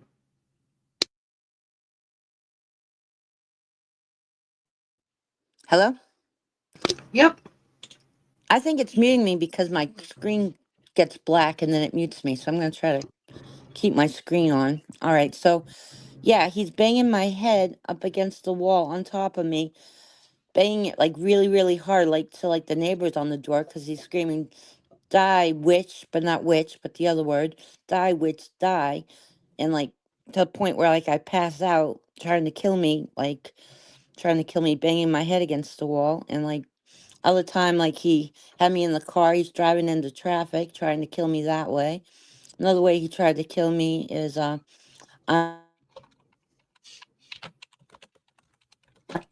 yeah, I'm driving, and he's trying to like make me veer off the road, punching me, pulling my hair, screaming at me, try to kill me that way. Like he just kept trying to kill me. I just didn't understand. Like, and I found out like years later, he was abusing my kids. My kids are telling me stories that he was beating them after I divorced him. I had no idea he was hurting the kids. Like this man was horrible. But my point was is I just wanted to say to people, do not ignore the the signals that there's something wrong with your partner. You could be a guy or a female. If you notice something wrong with the way that they're acting, do not ignore it because it's only going to get worse. You'll be at the point where you will be in a situation that you can't get yourself out of too easily. It's not just beer. It's not just them making a snide comment. Like in there, they could be narcissists. I find very often in myself and other people I know that have been in uh, uh, TV situations that they're narcissists. They'll say things like, you're not your average beauty, that this person's better than you in whatever way. They could be better looking, smarter, or whatever, or like they find other people more attractive or more better in some way. Like they will put you down in any possible way, in every possible opportunity. Like I remember I was watching Braveheart with my ex-husband, and he was saying, why can't you be more like her? Like they just do these things and it wears you down. It's not just like one comment, it's like on the daily. He would give me money to go grocery shopping, And if I overspend, like he said, here is $200, go get some groceries, but don't spend it all. Like I would have to spend, like I couldn't spend it all or get close to it, and he'd get mad over how much I spent on the groceries, even though he gave me this amount of money. But if I went over, I would get the beating of a lifetime.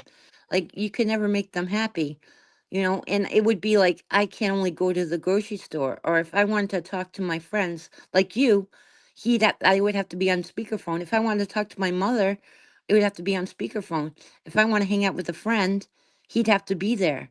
I mean, these people are very, very controlling. You have to watch out for these things, and it's not normal. But at the time when you're living it, you think it's normal, but you know it's not normal. But it's, Right. and all this is enraptured. So like, I can't imagine living like that with like coupled with like having addiction mixed in with it, because that's got to be like tenfold times worse. So I'm really, really proud of you for escaping that, because just living that alone is hard enough. So I'm just so proud of you. I didn't really have much else to say. I just wanted people to be aware of that, you know, in a normal relationship, these things don't happen, but when you're living it, so don't judge Marie for how it went down, because it's just so easy to slip in it, and when you're in the moment, it happens. It happens. And so for her to be able to pull herself out of that, God bless you. Even if you're not religious, bless you anyways, in whatever way, because Thank you. I just have so much respect for you. So you Right. can let me off the panel now. I just wanted people to Well, I'm say glad you're here, and I'm sorry that you had to go through what you went through. thank you, thank you. But we get out of it. Like I said, the final draw was when, and I left him on his birthday because we were in the car, and we were supposed to be. He loved to like drag me to strip clubs. It was all about like sex. He was very highly sexual. So it was all sex, sex, sex, sex, sex. So he wanted to go to the strip club, spend my money. It would be I would go to work. And the first thing that he would do, it was all about he controlled my money too. So I had to hand over my paycheck. I'd be begging him for money to get my kids shoes, and he'd be taking all the money. I remember it was like summertime and my kids still had winter boots, and I wanted to get them summer shoes. And he was like, "No, I got to spend it on beer." I'm just like, that's how bad it was. And I'm not a bad mother. I'd be crying trying to take care of my kids, and he was all about him you know so yeah, be careful, people, guys and girls alike, because these things happen to guys too. They can be controlled too, but mostly ladies, be careful. Yeah. Be strong, people. You can do it. All right, thank you for having me on the panel, You're welcome. and thank you for doing this, and I'll be joining your Discord once I find it. Yeah, no problem. All right, you can drop me now. Okay. Thank you for coming up. So, yeah, that's one thing. DV, addiction, mental health does not discriminate. It doesn't care who the fuck you are. It wants you. I mean, bottom line, it it does not. It does not discriminate. It doesn't care who the fuck you are. It takes you over when you're the most vulnerable. Um, you know, DV and addiction is very common, and it doesn't help the situation. Women do it to men do it to men, women do it to women, men do it to women. It family does it to family. It it doesn't fucking matter who the fuck you are. You know? It doesn't matter. It doesn't fucking matter who the fuck you are. Um I'm glad that I can be here and tell you guys my story. I'm glad that I can offer a platform for others to share their thoughts, their feelings, and their stories.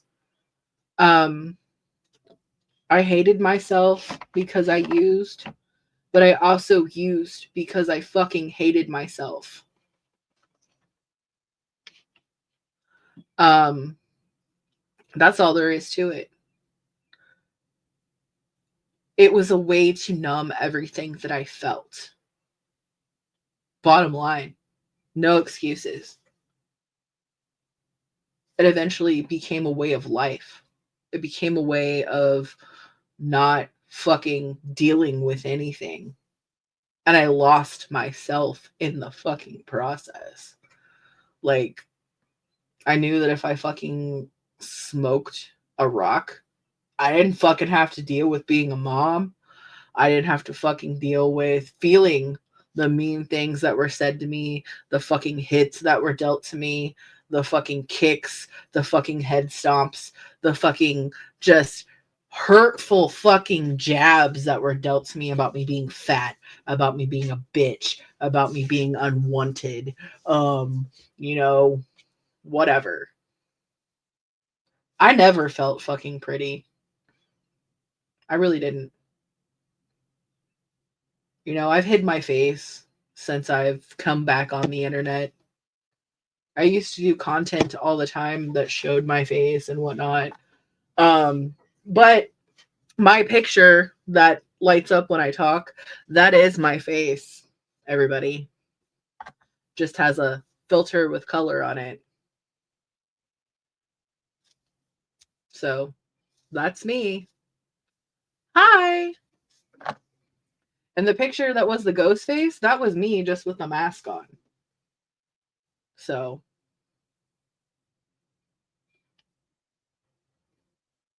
yeah. But addiction, in a way, is kind of a mask. So, there's that part because you do it to mask your feelings. Um,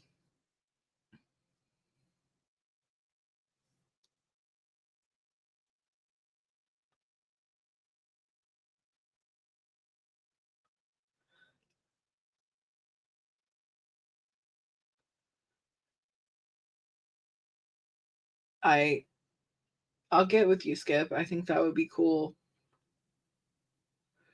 I'll see what I can do. I mean, like I did say before, I'd love to go to that retreat thing or conference that you're going to, but it's hard when I work a full time career and I am the only adult in my home. You know, I am the sole provider and the dependent person in my home. Sometimes it sucks being an adult. I have a shirt that says I can't adult today. I like it. So, yeah, I want to thank everyone for coming, everyone for supporting. I'm hoping that the community grows. I just seen you, JJ. Are you not coming up here? Um, I don't know where to go from here with this stream. I appreciate everyone. We have hit 2 hours. Gabapentin. Yes, that was the one that they gave me that caused me to profusely vomit as soon as I got out of the cognitive place and made me sick. So I am going to bring up someone else. Hello. Is that me? Yes, it is. Well, first up, girl, I want to tell you how proud of you I am. Thank you. It sounds like you've really dealt with a lot. Um, Listening to it has been a little triggering, but I think it's something that you ever had a trigger that you kind of need. Yes. Um, my daddy was an alcoholic. He was a quiet one though. He would get off work at like 3 o'clock and he would drink his Bud Light and he would be passed out by 6. Never ever heard him raise his voice. He was the most gentlest person you will ever meet. Or he's passed away, but would have met. Um, so I thought, alcohol. I knew it was bad, and I veered to stay away from it. Um, my childhood best friend, though, I dealt with. And we became friends at 13. We were raised completely different. She was the party girl in high school. I was the one with the strict Catholic mom that wasn't allowed to do anything. That's why I roller skate. Um, I didn't know about alcohol and what, effects it could have. I always imagined it, how it was with my dad. And we got pregnant at the same time. We had our babies. We did everything together. About 6 years ago, I had a past with moving out of state because I had to escape an abusive marriage. So I had been gone a lot of our adult life, but we stayed in connection. And am I still here? Yes, you are. Okay, okay. Um, while when I came back to my home state, she approached me and she said, "I need your help." And I said, "Okay." And she said, "We never did things at her house," which at the time I didn't, she was still going, we were both single adult women with kids. I didn't really think why I never went to her house. We always met places or she'd come to my house. Um, she told me, she said, "I'm having a lot of problems with alcohol." And I said, "Okay." And she said, she asked me to come stay at her house for a month so she could go off to rehab. And I was like, "Okay, yeah." And she had, some kids. She needed them, needed somebody to watch them and, control, her household and all that. So me and my oldest daughter went, and keep in mind, we had not been in this house in probably 8 or 9 years. The day we arrived was the day that she went to rehab. Um, when we walked in, I've never seen anything like it. It was like something off Hoarders.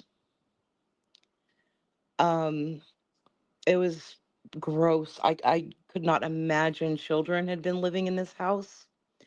There were maggots in the sink. There was one of her kids had a bunny rabbit and they let it roam freely, and there were thousands and thousands of rabbit droppings throughout this house. And I looked at my daughter and I'm like, "Well, we got a big job on our hands here." And at the time she also had her adult daughter was also an alcoholic, and both of them were going to go to rehab on the same day.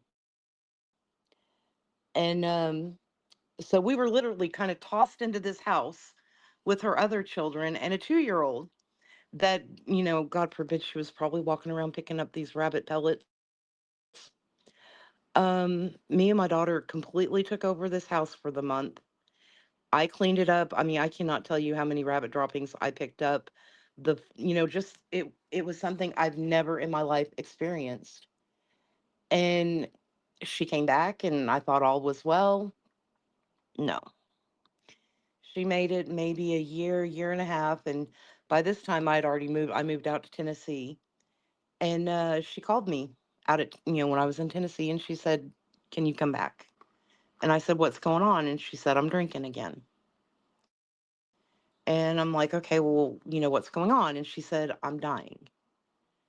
And I'm like, "What? Why do you think you're dying?" And she was telling me that, I don't want to get into too much information, but basically was telling me things that were happening to her body.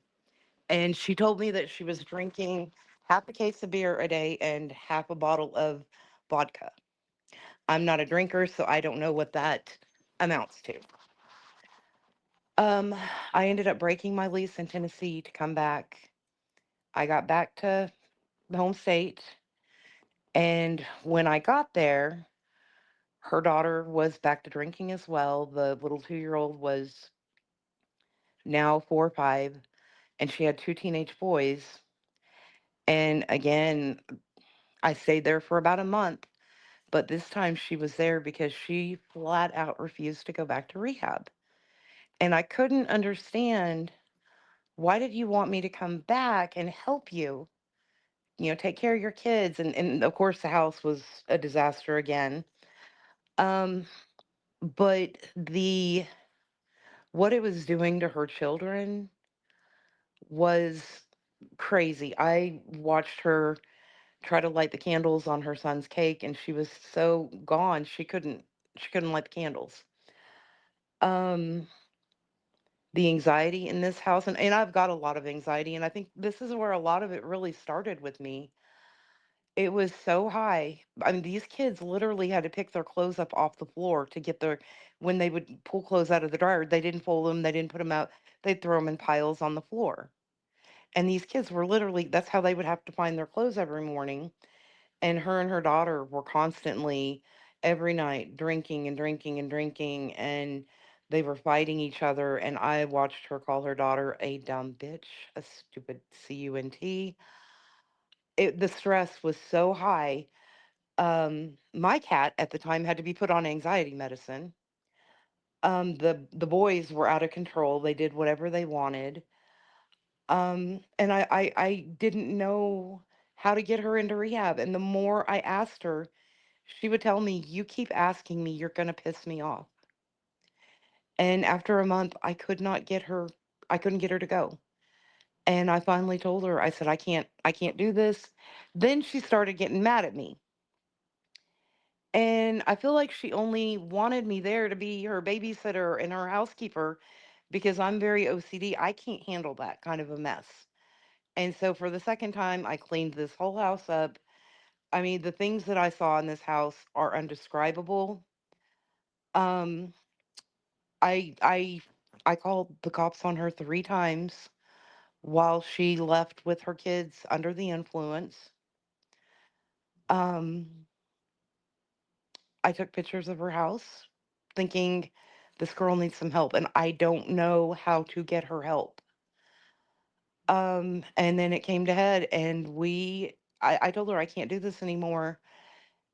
And I've been away from her for 3 years now. I pray for her every night, but I have guilt because I walked away, and I know I could not save her, but those kids. Sometimes you have to walk away, and I understand the guilt. I mean, you There's did what not you could. I feel guilty for calling the cops on her, but I knew, and I still worry about her. She's gonna kill somebody. And I learned what an angry alcoholic is through her. I learned I couldn't base all alcoholics off my father, but those kids, is there anything? And she'll text me about once a year and call me every name in the book. She actually did last week, and I hadn't heard from her in a year. And my mind tells me she's still drinking. And I've outright begged her to go get help. I've told her, if anything, for your kids. Do you know if the kids are okay now? I don't have a clue. We're still like Facebook friends, Hmm. but she refrains from posting anything on Facebook anymore. She hasn't in a long time. But So, I'm when I originally started making content, I was making content with the friend that I mentioned in my story that I was getting high with, that I asked to bring the drugs into my home.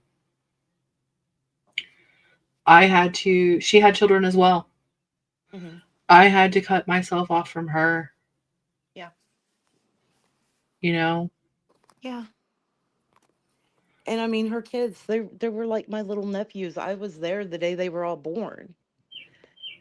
And I had an abusive marriage. There was no alcohol or drugs involved in that, but it was to the point my daughter cut contact with her dad at 12 years old. My daughter's an adult now, lives across the country, doing really good. My ex-best friend ran into my ex-husband one day and told him where his daughter was. I mean, she crossed so many lines that I had to walk away. I mean, that was my kid that she was messing with at that point.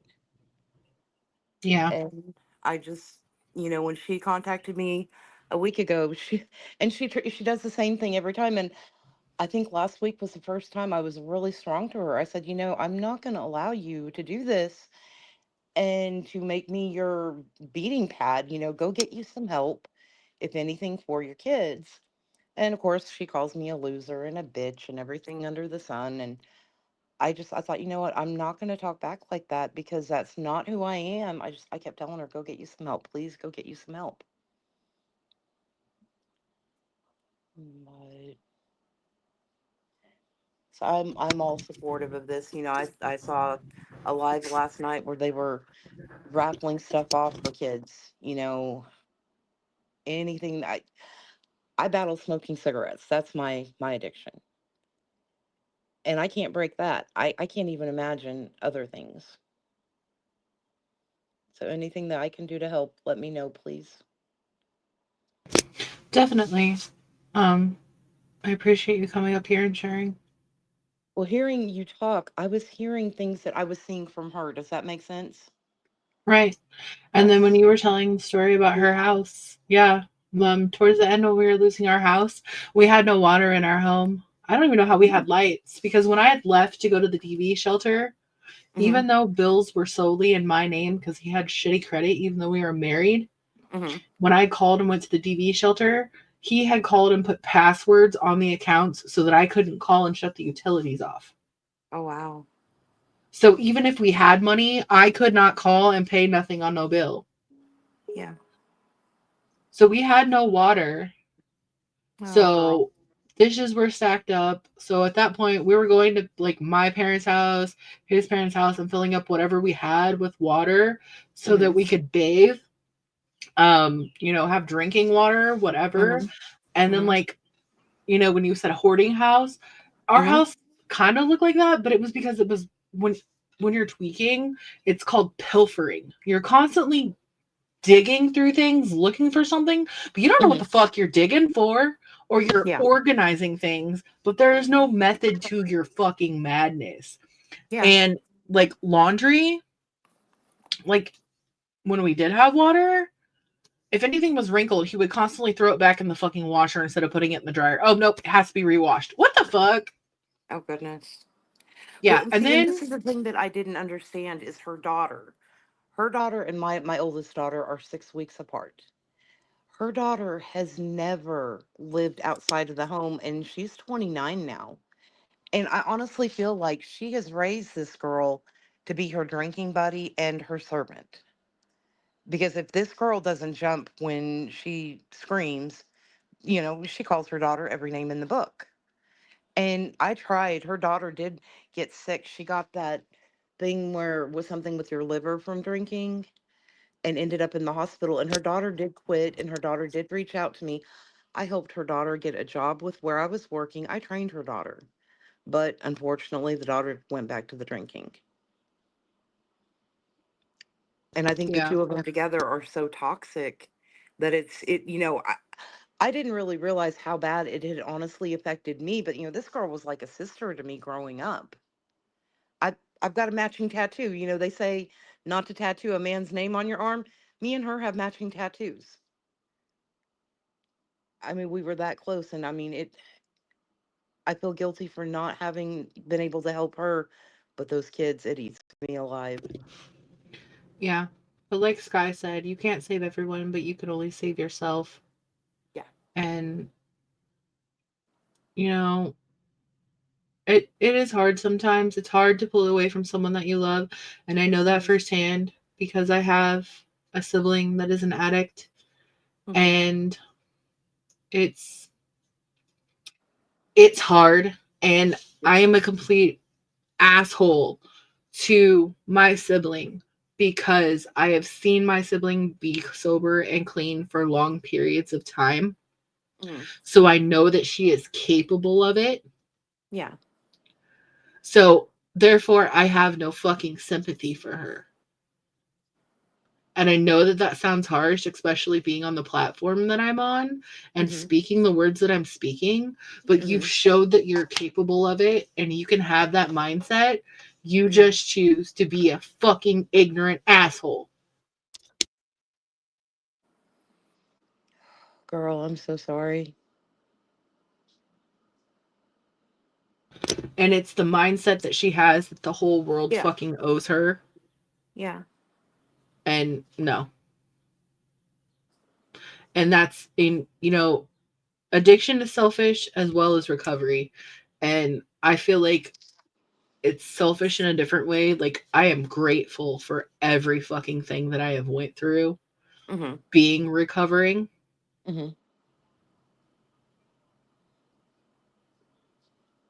Well, I'm proud of you. Um I wish her ending would, was like this. I do.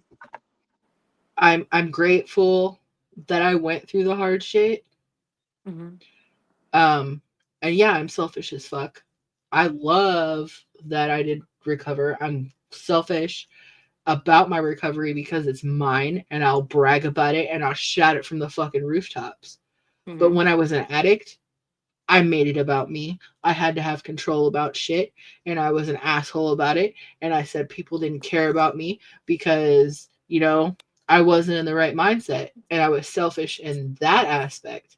And like your friend, she wasn't seeing what people were doing for her. She wasn't seeing what you were Yeah. doing for her. Mhm. So she was therefore being selfish. And the fact that she didn't have control of you, because when we are in an active addiction, Uh we huh. want control. Yes, And I that can see is where one it's of very the controlling. biggest things that when you are going through recovery, that you grieve is the goddamn control.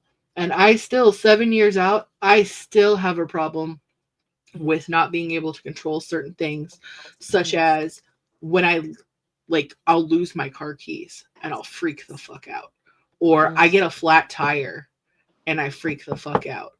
Um, you know, or something goes wrong in my home and I have to fix it, I'll freak the fuck out.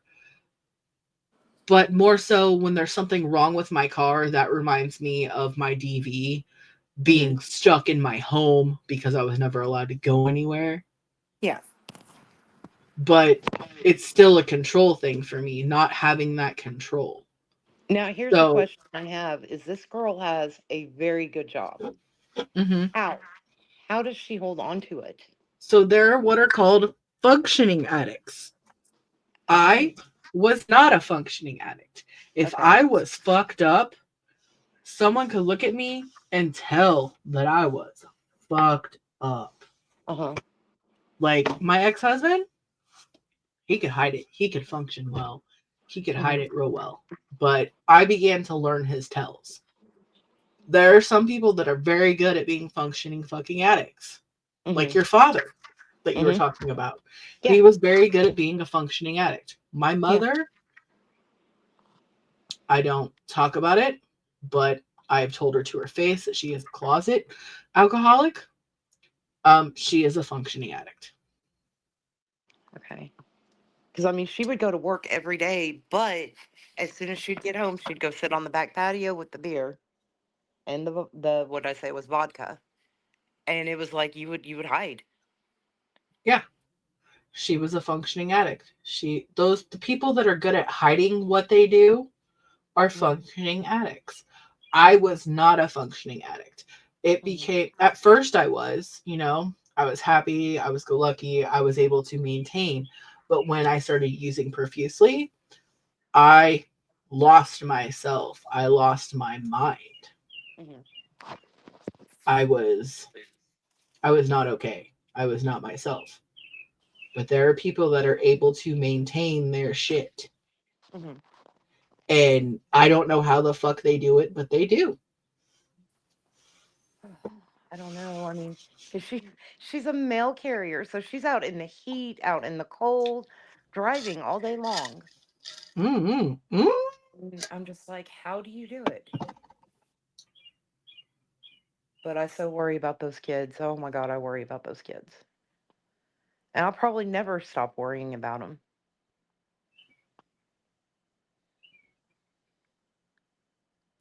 But I'm going to jump down though. I wanted to tell you I am so proud of you and just share what, being on the other side that couldn't help that wanted to more than anything.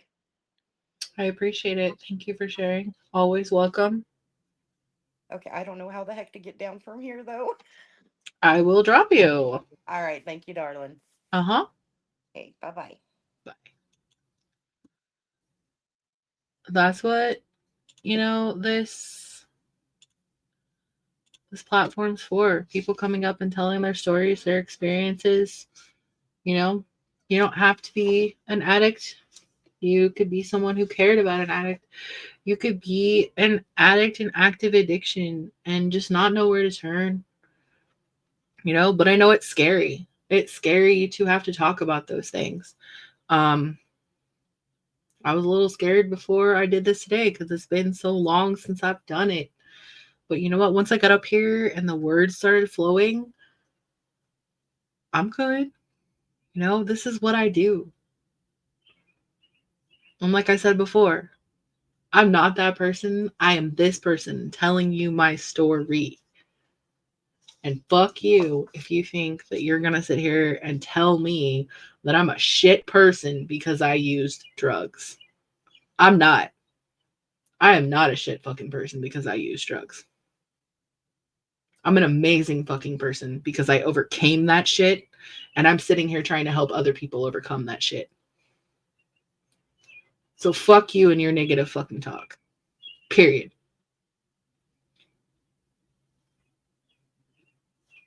That's all I got to say. And there's never not hope. There's hope for everyone that is struggling. And I am more than happy to be that light at the end of your tunnel. I have all these people in this chat, whether they're blue or they're not, are more than happy to be that light at the end of your fucking tunnel. And I'm sorry, I say the F word a lot. It's one of my favorite words. And I'm sorry if that's not your cup of tea. But it gets my point across. I guess if anybody has any questions for me, I will look in the chat and I will be more than happy to answer them. And then I think I might close it up. I think this has went really well for the last 2.5 hours. And I can't wait to do more. I think my next stream, I don't know what my next stream is going to be. Maybe I'll have a speaker. Maybe I won't. Maybe we'll just have a live panel vibing. I don't know. I hope to bring just some conversations into it. Some goofing. Maybe I'll queue up some funny videos. I don't know. Because part of recovery is having fun, guys. We can't always be serious. You got to have fun while you're maintaining your sobriety. But back to what I was saying, there are some people in here that said that they smoke marijuana. You know what? I fully support that because it does have medicinal purposes. You know what? It's fine.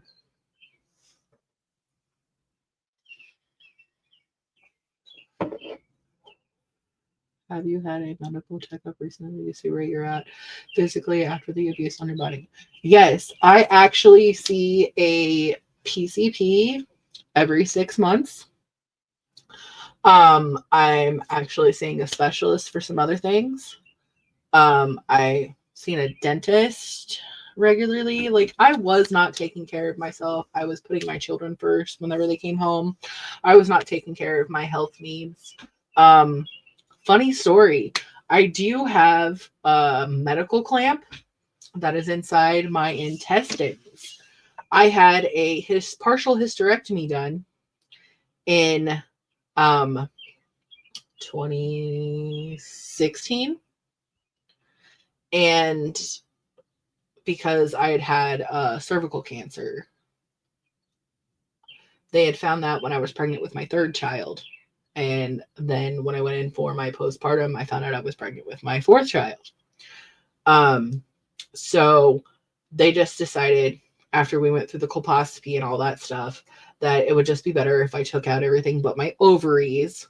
And when they did my last C-section, they went ahead and clamped my tubes because I guess they don't tie your tubes anymore. At least where I live, they put medical clamps on them. Well, when they went in and did my histo, somebody forgot to take out the freaking medical clamp on one of them, is what they're thinking. And I had that done down south. So in 2018, after I had been clean for some months, I was like 6 months out. I developed some really bad GI and gallbladder problems, come to find out. Well, I was going through lots of scans, MRIs, x-rays, and whatnot. And they had asked me, because I do have body piercings on my face, if I had swallowed any of my piercings. And I was like, no, what? And they were like, well, there's some metal in your body. And it's on the right side in my lower abdomen. Well, yeah, there is. And there is still to this day, because when I go into any courtrooms or courts that have metal detectors for work, they go off. And when they use the wand, or they have like the identifier where the object is in these full body scanners, it's always the lower abdomen on the right side. And that's where the scan showed the medical clamp was. Well, if you know anything about anatomy, the front of your body, where your female parts are, do not connect to your digestive system. Okay. So, as I said before, I went through some DV. There were times where I was thrown to the ground, kicked, stomped on. So I'm thinking that that trauma may have caused the medical clamp that was left inside my female area to be pushed through the abdominal wall and therefore somehow got into my intestines. And the doctors here where I live now will not operate and go in and take it out, because if something were to go wrong, it would be a malpractice lawsuit. So I'm just here hanging out with my medical clamp. You know, I have gallbladder problems because of it, and I have to watch what I eat. It's a fun time. But my body is okay after the abuse. I do have some permanent vertigo, so I cannot partake in any like amusement park rides or any activities that do like a VR headset or any video games that are in first person. I cannot ride amusement park rides that have excessive G-force, such as a roller coaster or anything that spins, or I become ill. I'm susceptible to concussions very easily now because of all of the head trauma. That's about where I am with that. And when I went to the dentist, I found out, due to all of my drug use, that I did not ruin any of my teeth. So there's a positive on that.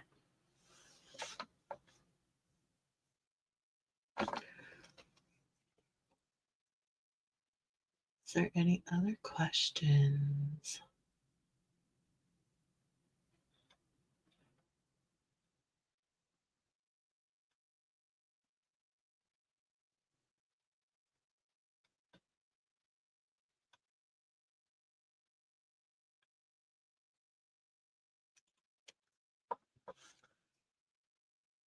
So I just want to reiterate that there is no such thing as being hopeless. There is hope. I do have a Discord. There is a link in my there is a link on my YouTube for my email, or my email is on my YouTube in the description. If I don't share a Discord with you already,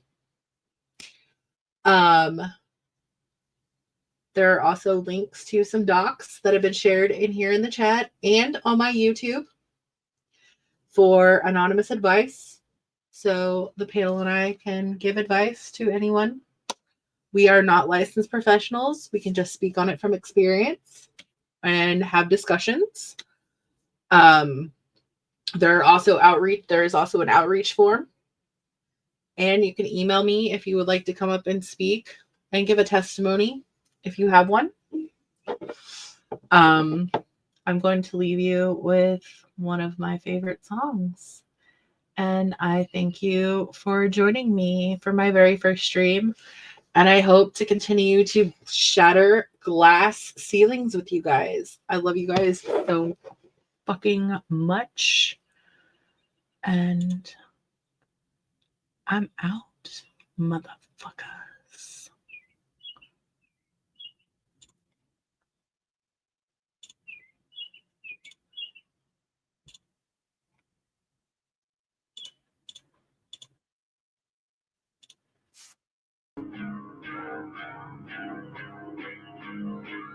I spent years becoming cool. In one single second, you can make a decade of my efforts disappear.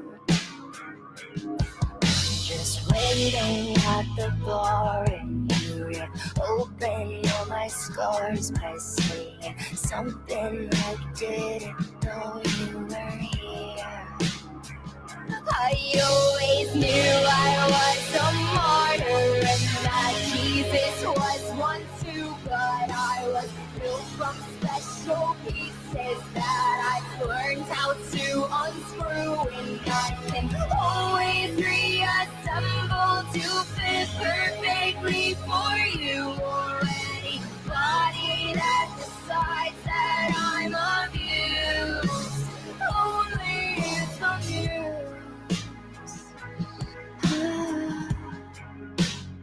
Only it's from you.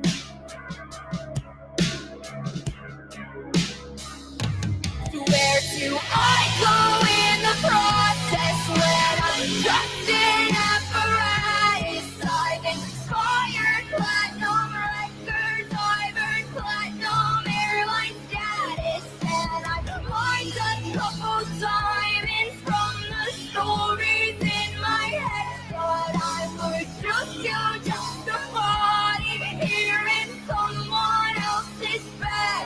Always me, I know somebody, but Jesus was one too, but I was built from special pieces that I learned how to unscrew, and I can always reassemble to fit perfectly for you or anybody that decides that I'm of use.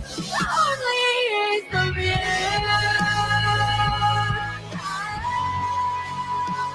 Lonely is the view.